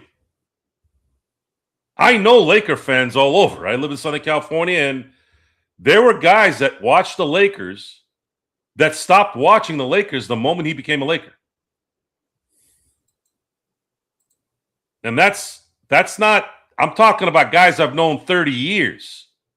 When they heard LeBron was going to be a Laker, and then it didn't help with COVID and what he did with that, that was like the clincher at that point. Everybody got tired of him. And I'm not talking about, I'm talking about everyone. This has nothing to do with location. Oh, Ohio. No. More people don't like LeBron than like him. I'm pretty sure of it. And a lot of it has to do with the fact that he has a bunch of stooges that have no business being in the only reason why they are where they are is because the timing was right. They lucked in and they did what they did. Because I wouldn't have Rich Paul arrange my office drawers. I'd rather make myself blind and deaf and do it on my own than hire that guy for anything. And he's proven it. It's not me not liking the guy. Look at the stuff he's saying. Dude, your guy is, it's over. Stop lying. You're not Scott Boras. You'll never be Scott Boras. Scott Boras is a hammerhead shark. You're a blowfish. That's all you are. You do this to scare people. It's fake. That's the stuff people don't like about LeBron, and it's warranted. But I want to respect the man, brought a championship to LA,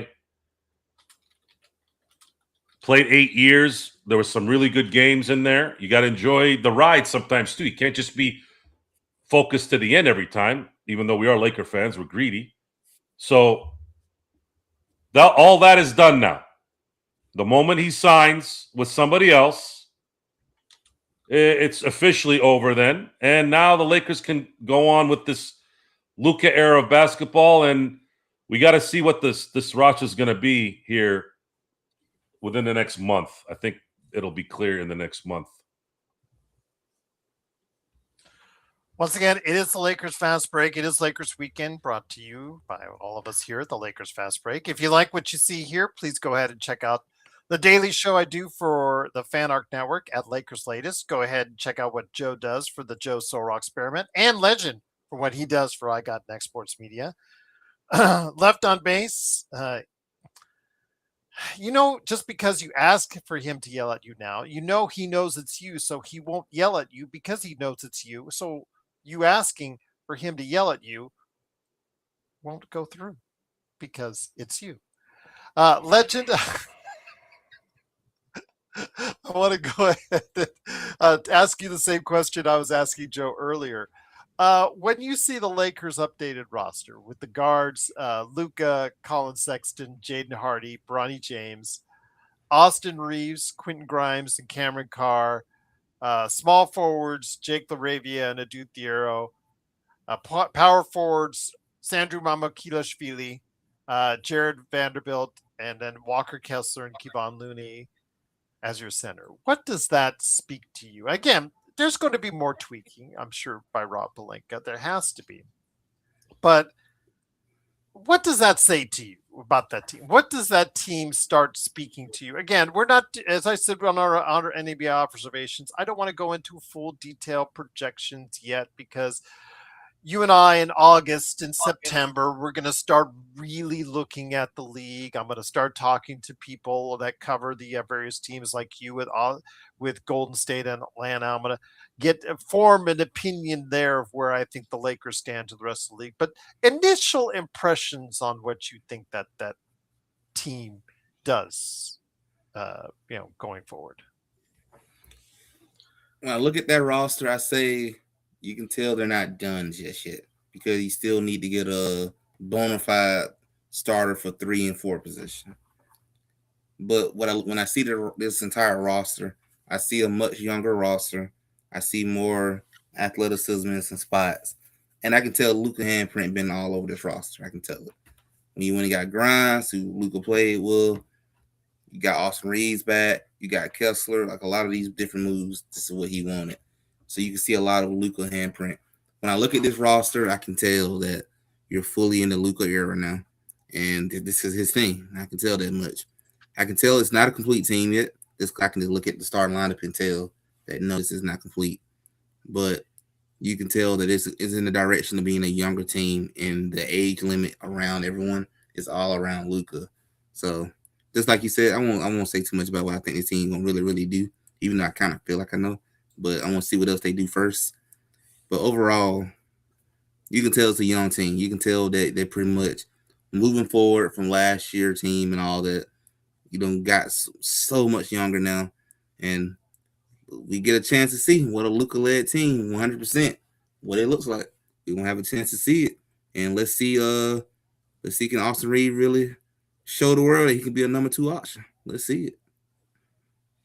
Let's see it indeed. Better show more than what he showed out on the golf course. That's for sure. The caddy out. That was just hilarious. Joe, so with that said, I'm thinking again if this roster stays mostly intact from what we're seeing, I think that there's going to have to be a thing where I guess what was told and what was sold on Luka is, hey, this team is going to be that we're going to build is going to be similar to your team that went to the finals in Dallas. And I'm thinking to myself, I said this to Legend, didn't that team lose in the finals? Correct me if I'm wrong there. So I don't know what they're doing, what saying that to him means, because again, this team was not a championship winning team back with him in Dallas. But I do believe, Joe, that Luka will have to have an MVP level season. He'll have to have a season you cannot ignore, 65 games or more, in order for the Lakers to compete at the level necessary to get them even in that mode or even in that conversation for the NBA Finals.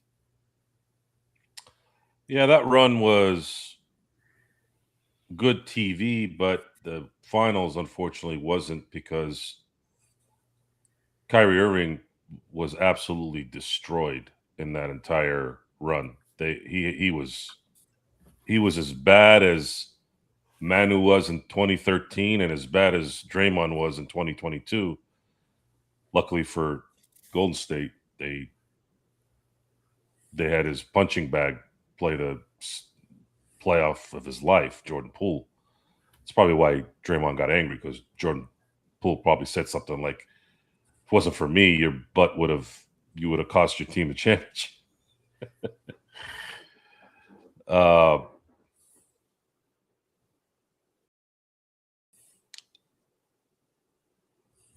As of right now, I want you guys to really, really focus on this a little bit. Every player they signed outside AR, because AR is a Laker, so I'm talking about outside, is really a backup player being paid as starters, most of them. So what has to happen is all these guys that they brought in getting paid like starter minutes or at least super sixes have to play better than they have in the past. AR has to be able to shoot, and that doesn't look like it's going to happen. And Luka needs to stay healthy for an entire year. He can't be running out of gas like he did in 2024 either. He still dropped 30, but he was a one-way player in that series. He could not guard anybody, and having Kyrie turn into a pumpkin, that was, if they had one perimeter defender, it might have been different, but they had no shot, zero shot handling the Celtics that were much more fresh, much more battle-tested at that point. It was the perfect storm for them to win it because they didn't see a single star player for an entire series in all three series in the East. So they came into the finals absolutely fresh, where Dallas was destroying themselves, beating all these teams that they shouldn't have beaten.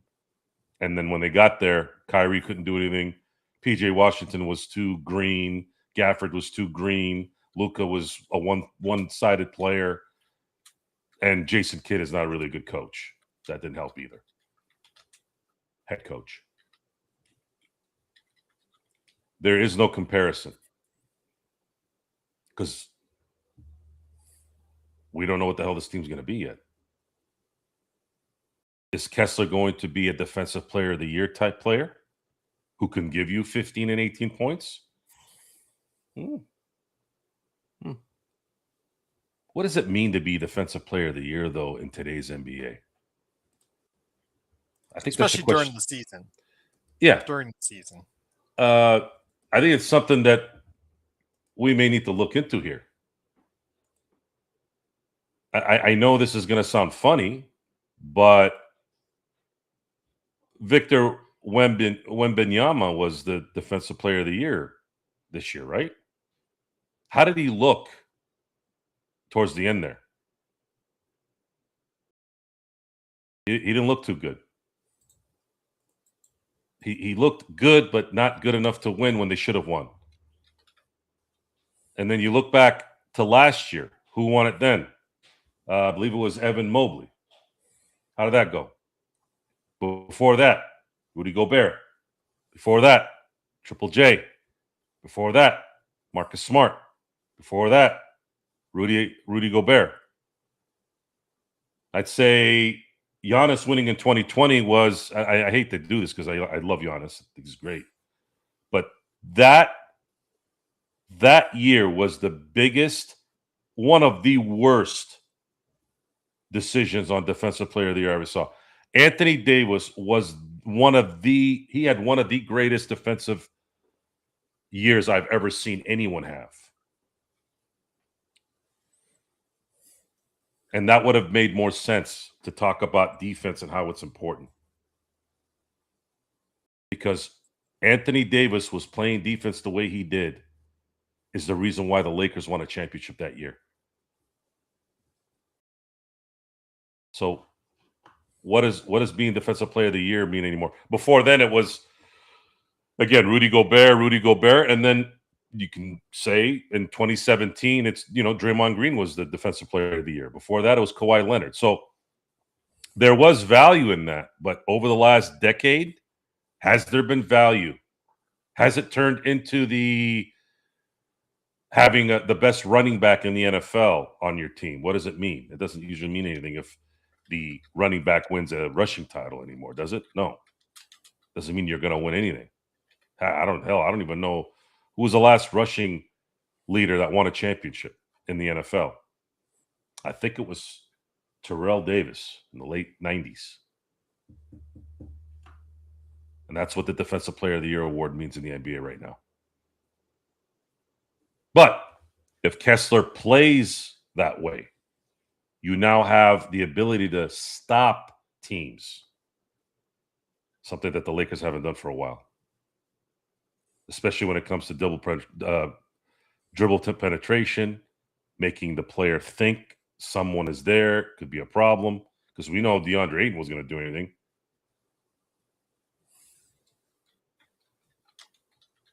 These guys all have to be better than they were last year for this to be interesting. And then on top of that, Austin Reeves needs to learn how to shoot consistently. I'm not talking about his sand trap game. I'm talking about basketball. And then Luka has to stay healthy for 8 to 9 months. Or it doesn't really matter. They'll win off talent. They'll win because Luka's a stud. But championship? Nope. Not with this team.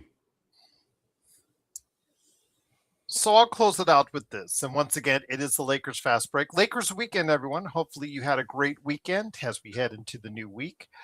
Legend from I Got Next Sports Media and Joe Soro Experiment. Before we head on out, something it's just been on that thing on the top of my back of my head. I've been meaning to talk about a Lakers latest, and I have not for our consumers. I'll try to remember it for tomorrow's Lakers latest. But Legend, I want to ask you now. You've been watching the Summer League games. I know Joe hasn't, but this also can relate to Joe and his thoughts on it. What are the Summer League rule changes? I'm hoping the only reason they're doing this is just to speed up the games. But the free throws, the one to make 2 points, or the one in the case of if a 3-point shooter's fouled, the one to make 3-pointers. That, to me, I say, okay, if they're doing it to shorten up these games in the Summer League is fine, but in no way, shape, or form, and this is my, old man on the soapbox type deal, should they not even consider this at the NBA level? I do not like rewarding bad free throw shooters. And I think if you do that and you institute this rule at the G League or the NBA level, you're only rewarding bad free throw shooters. Your thoughts as far as the one to make 2 points or the one to make 3 points, depending on the foul situation, as far as free throws are concerned. Again, fine by me in the Summer League because it drags on a little bit during the course when you're watching 10 games at Summer League. I get it. I understand that. I've been through that. I've been to Thomas and Mack already twice. Yes, I get that. I understand that. But with that said and done, in no way, shape, or form should they do this in a regular season for the NBA. No, should not do that in the regular season. It just look kind of ridiculous to do that, honestly. If you want to do that, like doing this in the Summer League, that's fine. Like you said, you want to speed the game up, that's fine. But NBA, G League, keep that out. That makes absolutely no sense to do that on the professional level, on the real games that actually matters. No, just no. Like, kind of like what Left just said in the comment section. A lot of people don't really care about Summer League anyway. So do what you want to do with Summer League. The regular season, leave it alone. If you want to fix anything, fix the damn flopping. That's the only thing you need to worry about fixing. Everything else is fine to me right now. Leave it alone. And maybe fix that CBA that's kind of screwing up a lot of stuff too. Fix that. Other than that, leave that free throw stuff, leave it in Summer League. Let it stay there. I ain't got no problem with the Summer League. Don't bring that crap to the NBA level. Joe, I know you haven't had a chance to watch for Summer League, but when you watch back all the games that you say you have DVR'd, you might not notice it at first, but then you're like, man, that was quick. They scored that 2 points quick, though. I don't remember him shooting. That's what's going on. It's basically, when somebody gets fouled, it's one to make 2 points. Or if somebody gets fouled shooting a 3-pointer, it's one to make 3 points. Again, for time considerations sakes in the Summer League, which is already, 40 minutes and not full 48 minutes anyways, fine, absolutely. Because they want to get them in and out, 2-hour games, boom, boom. No problem. Absolutely no problem. In fact, someone who has sat through, I've been there to the Thomas and Mack already twice this Summer League, but I've been through a whole day session. I get it. It can take a long time. So that's not a problem. But I don't want to hear rumors that they would think about instituting this in the league, because I think it unfairly sways it to worse free throw shooters and giving them a license to just focus in on trying to hit one free throw shot as opposed to two. And I just think that to me is concerning. Yeah, it's pretty bad. I try not to talk about it because I don't want to talk about it. You want to speed up the game? How about stop calling flagrant fouls reviews that take 45 minutes? A flagrant foul should be identified live, not seeing it behind a curtain and all of a sudden, oh, see where his hand went? Now he meant to do that. I mean, it is so stupid and such a time waster. Fix that. Speed up the game. Let these guys have some emotion. We want to see fights. I feel bad for NBA players sometimes because they get clowned all the time. Oh, these guys don't fight. They don't know how to fight. There might be truth to that. Most people don't know. Well, they fight off the court, as we saw with Tyler Hero. Yeah, most of them don't. Most of them don't. But the reason why a lot of them don't fight is because the second they throw a punch, they're suspended for 10 games. Yet in hockey, they'll let you literally have a boxing match to get your aggression out. Mind you, those guys play with sticks that can slit your throat and pucks that can destroy your brain and skates that can cut you in half. How about let's see some bad boy attitudes? Let's see some fights. Make it entertaining. The 3-point shot is not entertaining, and a one free throw 2-pointer is not going to be entertaining. The buildup of the free throws in late close games plays a part. I swear, these guys are destroying every bit of excitement that the basketball game has. It's unbelievable. It's almost, if I didn't know any better, I feel like they're sabotaging the game. But they're getting their ratings, right? Didn't they say that game one of the Western Conference Final had like a 4 billion eyes? Like, I don't believe any of that, by the way. I don't believe anything from anyone because more often than not, it's BS. At this point, all these networks are just sitting on debt. That's all they're doing. So all the money that they give the NBA and all that, it's just debt, a write-off at this point. It's all rigged. That part is rigged. The money part is rigged. I don't know. I don't know what I'm going to do with this thing. I really don't.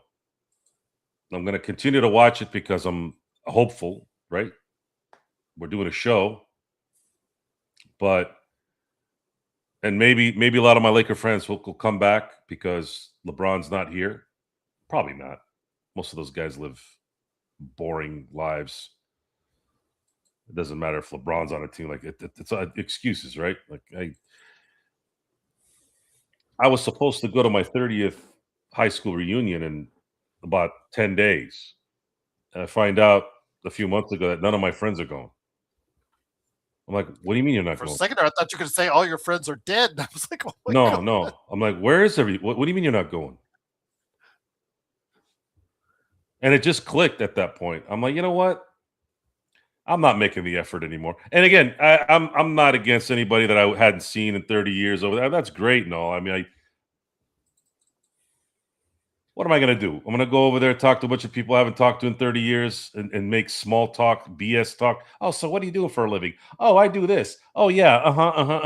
The whole point of going was to hang out with the boys and have fun and create a memory. I don't want to go sit there and yap about BS. I don't care what these guys are doing for a living. They don't give a damn what I'm doing for a living. Oh, I'm married, I have kids. Yeah, I'm getting old. Yeah, I have this work. No. I said, you know what? Y'all can eat it. Because I'm always the initiator. I'm always the one that goes to see everybody. Now, nope, you come to my town now. Vari's doing it. If Vari can do it in Australia, Vari is coming from Australia to hang out with me. I have friends that I've known for 30 years that haven't come to my house once, and they're 4 hours away.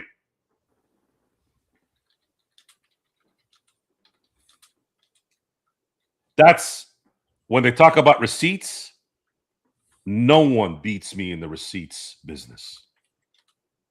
I will receipt you to death because you can't beat common sense, and you can't beat me in terms of communication.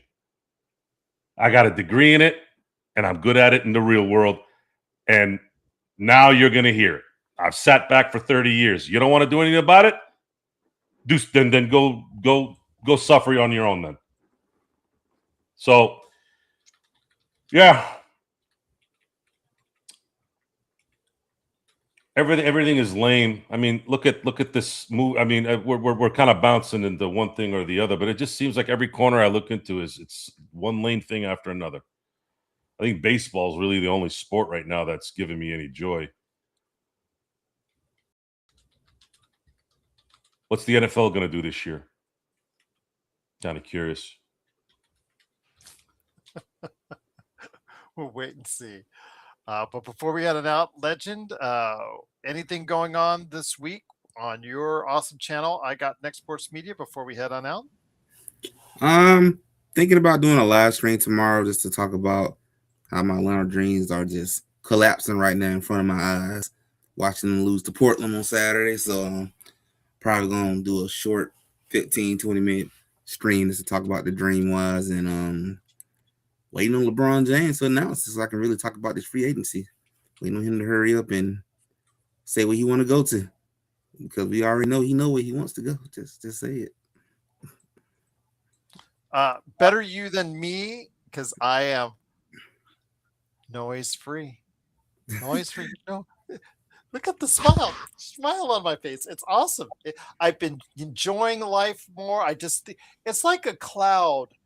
Dark cloud has been moved away, and I will bequeath that on someone else as far as all that extra noise with the launch. Again, one of the greatest careers, if not the greatest basketball career of all time. I'll let you guys argue that in the comments. Nobody has played better at above the age of 40. I've said this repeatedly. And what he did when Austin and Luka were down, and he shut out the noise, and he played like you wanted him to play and did it to the best that he could in the playoffs and carried the Lakers. He was the best player in that first round against Houston. All props to him. But noise came back. All the noise came back, and I'm just glad to have it gone. And I'll just say that. And join me, noise-free, this week in the mornings for Lakers Latest. I did promise John Costa, who couldn't make it here tonight, a show later this week. So that's a warning to I you. think his like name Joe should just be John Couldn't Make It Costa. Yeah, there you go. Well, John couldn't make it. Costa says he can make it later this week. So I'm trying to figure out a day with him on that. I've also got another session where I cook Stefan Piscano for another time, where he tries to defend Rob Pelinka again and fails miserably. Still waiting for a response on that. Even on our own DMs, he gets burned.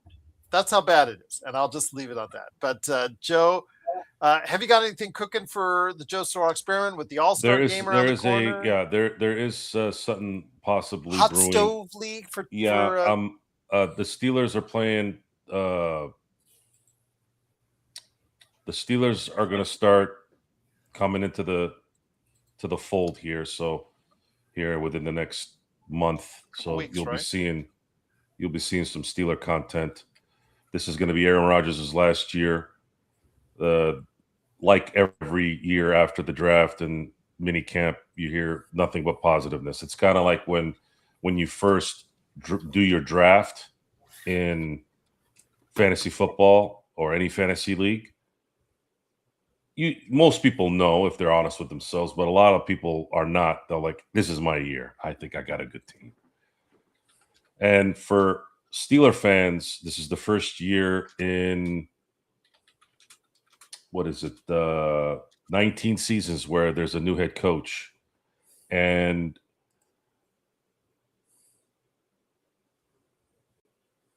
Mike McCarthy is a pretty good coach. And he's gotten a lot of opportunities to be that. And he's coached in the 3 biggest franchises in NFL history. If you really wanted to be frank about it, like he's coached in Green Bay, he's coached in Dallas, and now he's coaching in his hometown of Pittsburgh. So can Mike McCarthy be the Mike Brown of the NFL? That's going to be probably one of my headlines, little tease as the month goes. And the experiment will probably be getting similar attention in terms of extending the marketing like I have in my business, because it's time. And hopefully there's a residual to that on LFB. Just picking my spots right now, trying to get enough resources for all of it to work. Because the experiment is starting. The production value. My initial hope was to be in a studio, but the logistics on that are a little tough because the studio is in San Diego. I live in Temecula, which is about an hour away from where that studio is. But if I have the right resources, that means I have enough time to do that particular production at least once or twice a week. Maybe not every day if there's things going on, but maybe once or twice a week. I'll just say this. He had on, of course, a good friend of the channel, of course, Stone Hansen, on last week. I did apologize to him in a personal message. I said, sorry for having your profile photo against your William Peterson CSI photo. I just thought that was telling you a dead ringer for William Peterson with those shades on. Well, the AI in that picture got a really good, clear picture of Stone's profile pic on X, which is what created the invite. I saw how he reacted to the talent that was brought in. It sounded like old Stone. I said, Stone, I texted him right away. I said, Stone, I just read your X stuff. You got to come on to the show. And it's just good to hear from him. It was just good to hear. Yeah, it was. But the problem with Stone is he's about retired. Stone is going. It doesn't look like Stone's going to be here very long in terms of the basketball world. He's health-wise, I hope he's okay. No, he's fine health-wise. It's just that he's moving on to a different part of his life. Basketball has stained a lot of purists, and he was a purist. He's a purist. It's unfortunate, but that's what the league has done. What the NBA has done, and I think this is why it's still doing what it's doing, is they abandoned the real basketball NBA fans for the selfie-taking morons that you see in all those, Titantron pictures. That's where they've geared all the money towards. And then, of course, there's always been a marketing towards the rich guys that just want to sit up in the front and do whatever. So that's it. And Stone is one of those guys that loves basketball, but the game really hasn't been producing back to him. And Jeff was talking about that too. Empire Jeff was talking about how the Knicks kind of sort of brought him back, but I don't know necessarily if I believe him. I think for a minute, yeah, but he seems to be out of it too. And a lot of us have been hovering around it. If it wasn't for the Lakers' fast break, it might have been. But I also have I also don't like to quit either. A lot of the stuff that I do is that I don't want to quit. Do I want to quit like everybody else? I don't know if that's the right word to use, but I want to see what Luka does because I do like Luka Doncic. I do love him on the Lakers. I love his game, and I'd like to see him be the next great Laker that brings championships to LA. Oh, before we heading out, Left, I know we torture Left a lot because he wants to be yelled at all the time. But he did get his Joe rant in. Does he says he was asking if we should fire Reddick? Are you off Reddick? I think what he's doing is he's asking these kind of questions to rile you up, to create a. I told you this before. You're not getting us. Okay. You can ask me if I'm going to grow tree branches from my ear. I'm just going to stare at your question. So you'd be better to just get back to normal. And don't talk to me like I'm some weirdo online. I don't like that stuff. I'm going to ignore you. I don't like that stuff. I'm a grown man. I'm a masculine man. And I don't need another man talking to me in any other way other than with some respect, hopefully, and talk like a man. Don't talk like a weirdo. Otherwise, the moment I have disposable income, I'm going to go get Chris Hansen to come find your rear end. Or Robert Pattinson. Did you see that new trailer for the Robert Pattinson, Chris Hansen movie that's coming out later this year? He does a good job. I have this dream of hitting the lottery or getting early in on an IPO, whatever. A lottery is not going to likely happen because I don't really play the lottery, but to where I have such immense wealth to where I could assist in those areas in terms of resources. And I mean, I just read an article today,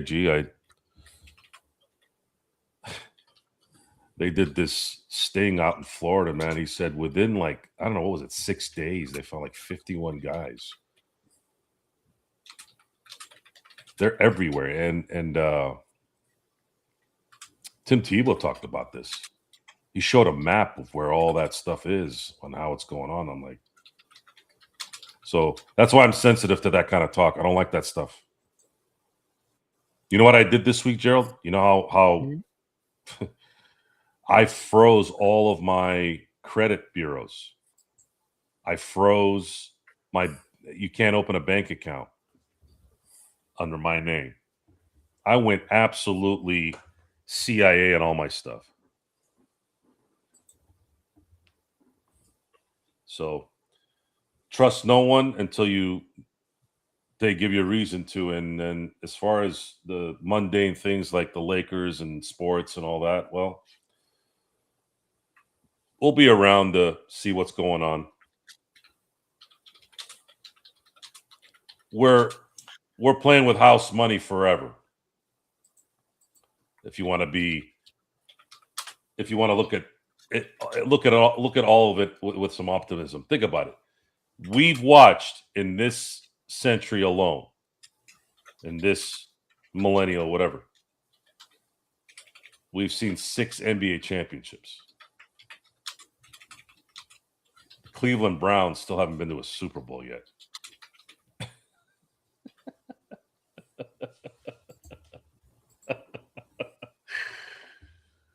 The Cleveland Browns still have not seen a Super Bowl. The reason why I use them as an example is the Cleveland Browns are a legendary team in the NFL. Otto Graham, Jim Brown, arguably the greatest football player of all time. Brian Mitchell. Bobby Mitchell, Brian Mitchell, 1990s started creeping up in my head. Yeah, that's how lucky we are. And of course, if you're a Dodger and a Steeler fan like I am, I've seen 4 World Series wins, 2 Super Bowl wins. Again, that's how I keep things in perspective in the end. That's probably why I don't care as much sometimes. I'll just watch. Who cares?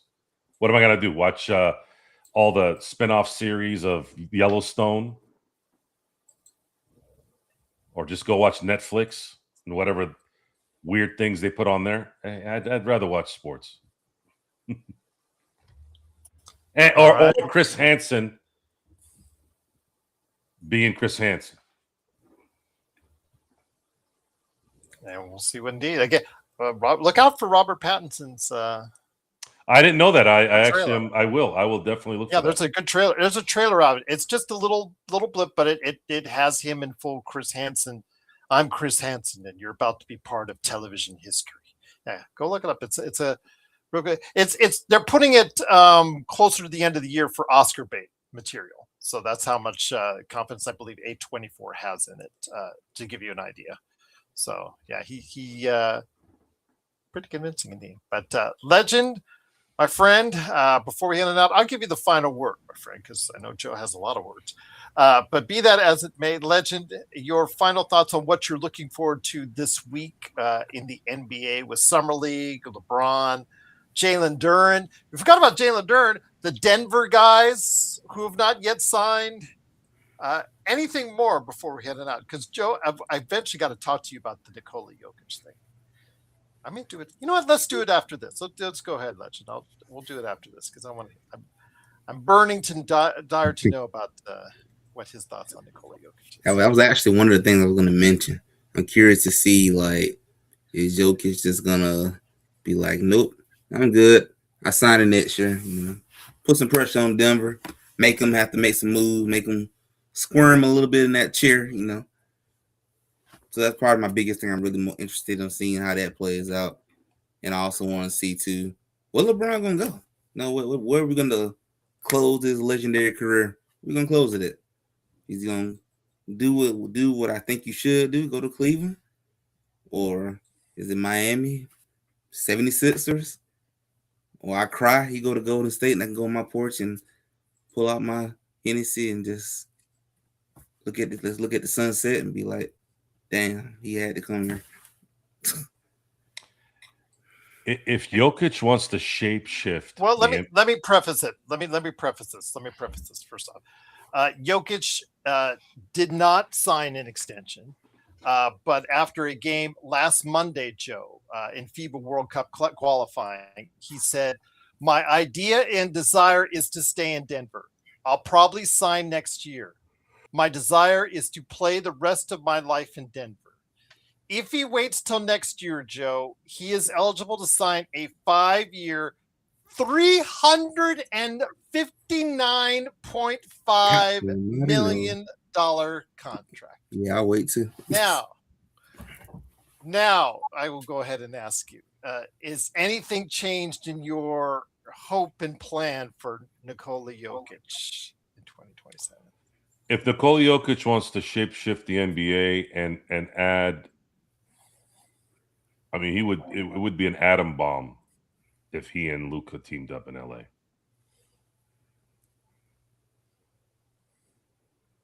It would be the talk of sports for a while. And there's going to be a circus-like atmosphere every game again in LA. But when you hear him say, "My desire is to play the rest of my life," I don't care what players say in interviews. There's an article that said Nick Saban will never. He said, "I will never coach at Alabama." Mm-hmm. It's out there. Go ahead and put it up there. No. Kyrie Irving said he would be a Celtic for life. Right. I know. I don't believe anything anyone says. It's likely he signs the extension. It's highly likely he's going to sign it. However, and it's better that he waits because he makes more money. It makes sense. But if there's a little bit of an inkling of man, Jokic, look, man, would you rather make at that point, would you rather make $750 million in terms of lifetime earnings, or do, let's say, $600 million, but you get to play with Luka and absolutely scare the bejesus out of every team in the NBA for about 5 years? Because a Nikola Jokic, Luka Doncic 1-2 punch will destroy you, barring any injury. That is the scariest duo, in my view, since Shaq and Kobe.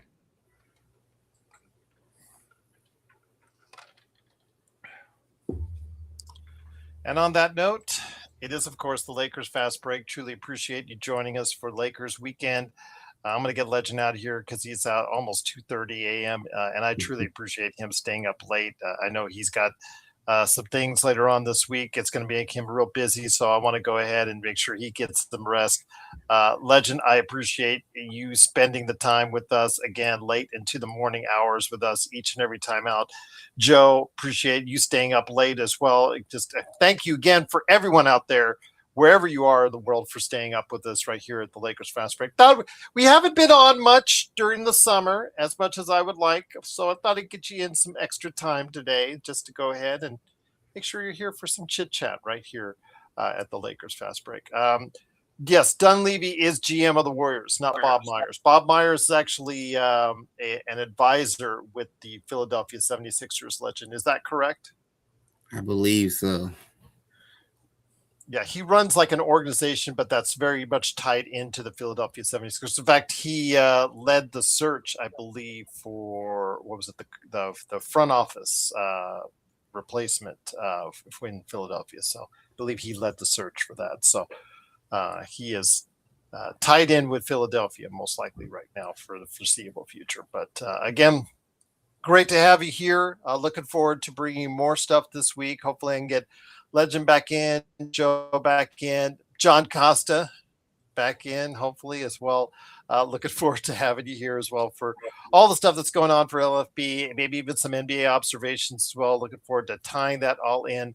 Catch all of our shows, subscribe to all of our channels. You know the whole deal by now, being on YouTube forever and scrolling and hitting us. But thank you for scrolling and hitting right on us right here at the Lakers Fast Break. So for Legend from Next Sports Media and Joe Sorrell from the Joe Sorrell Experiment, this is Gerald Glassford from the Lakers Fast Break. We'll be back soon to get you caught up on what's going on with the Lakers in Summer League and their whole summer, because hopefully it's been a good one for you so far, and we're bringing more of it to you right here at the Lakers Fast Break podcast.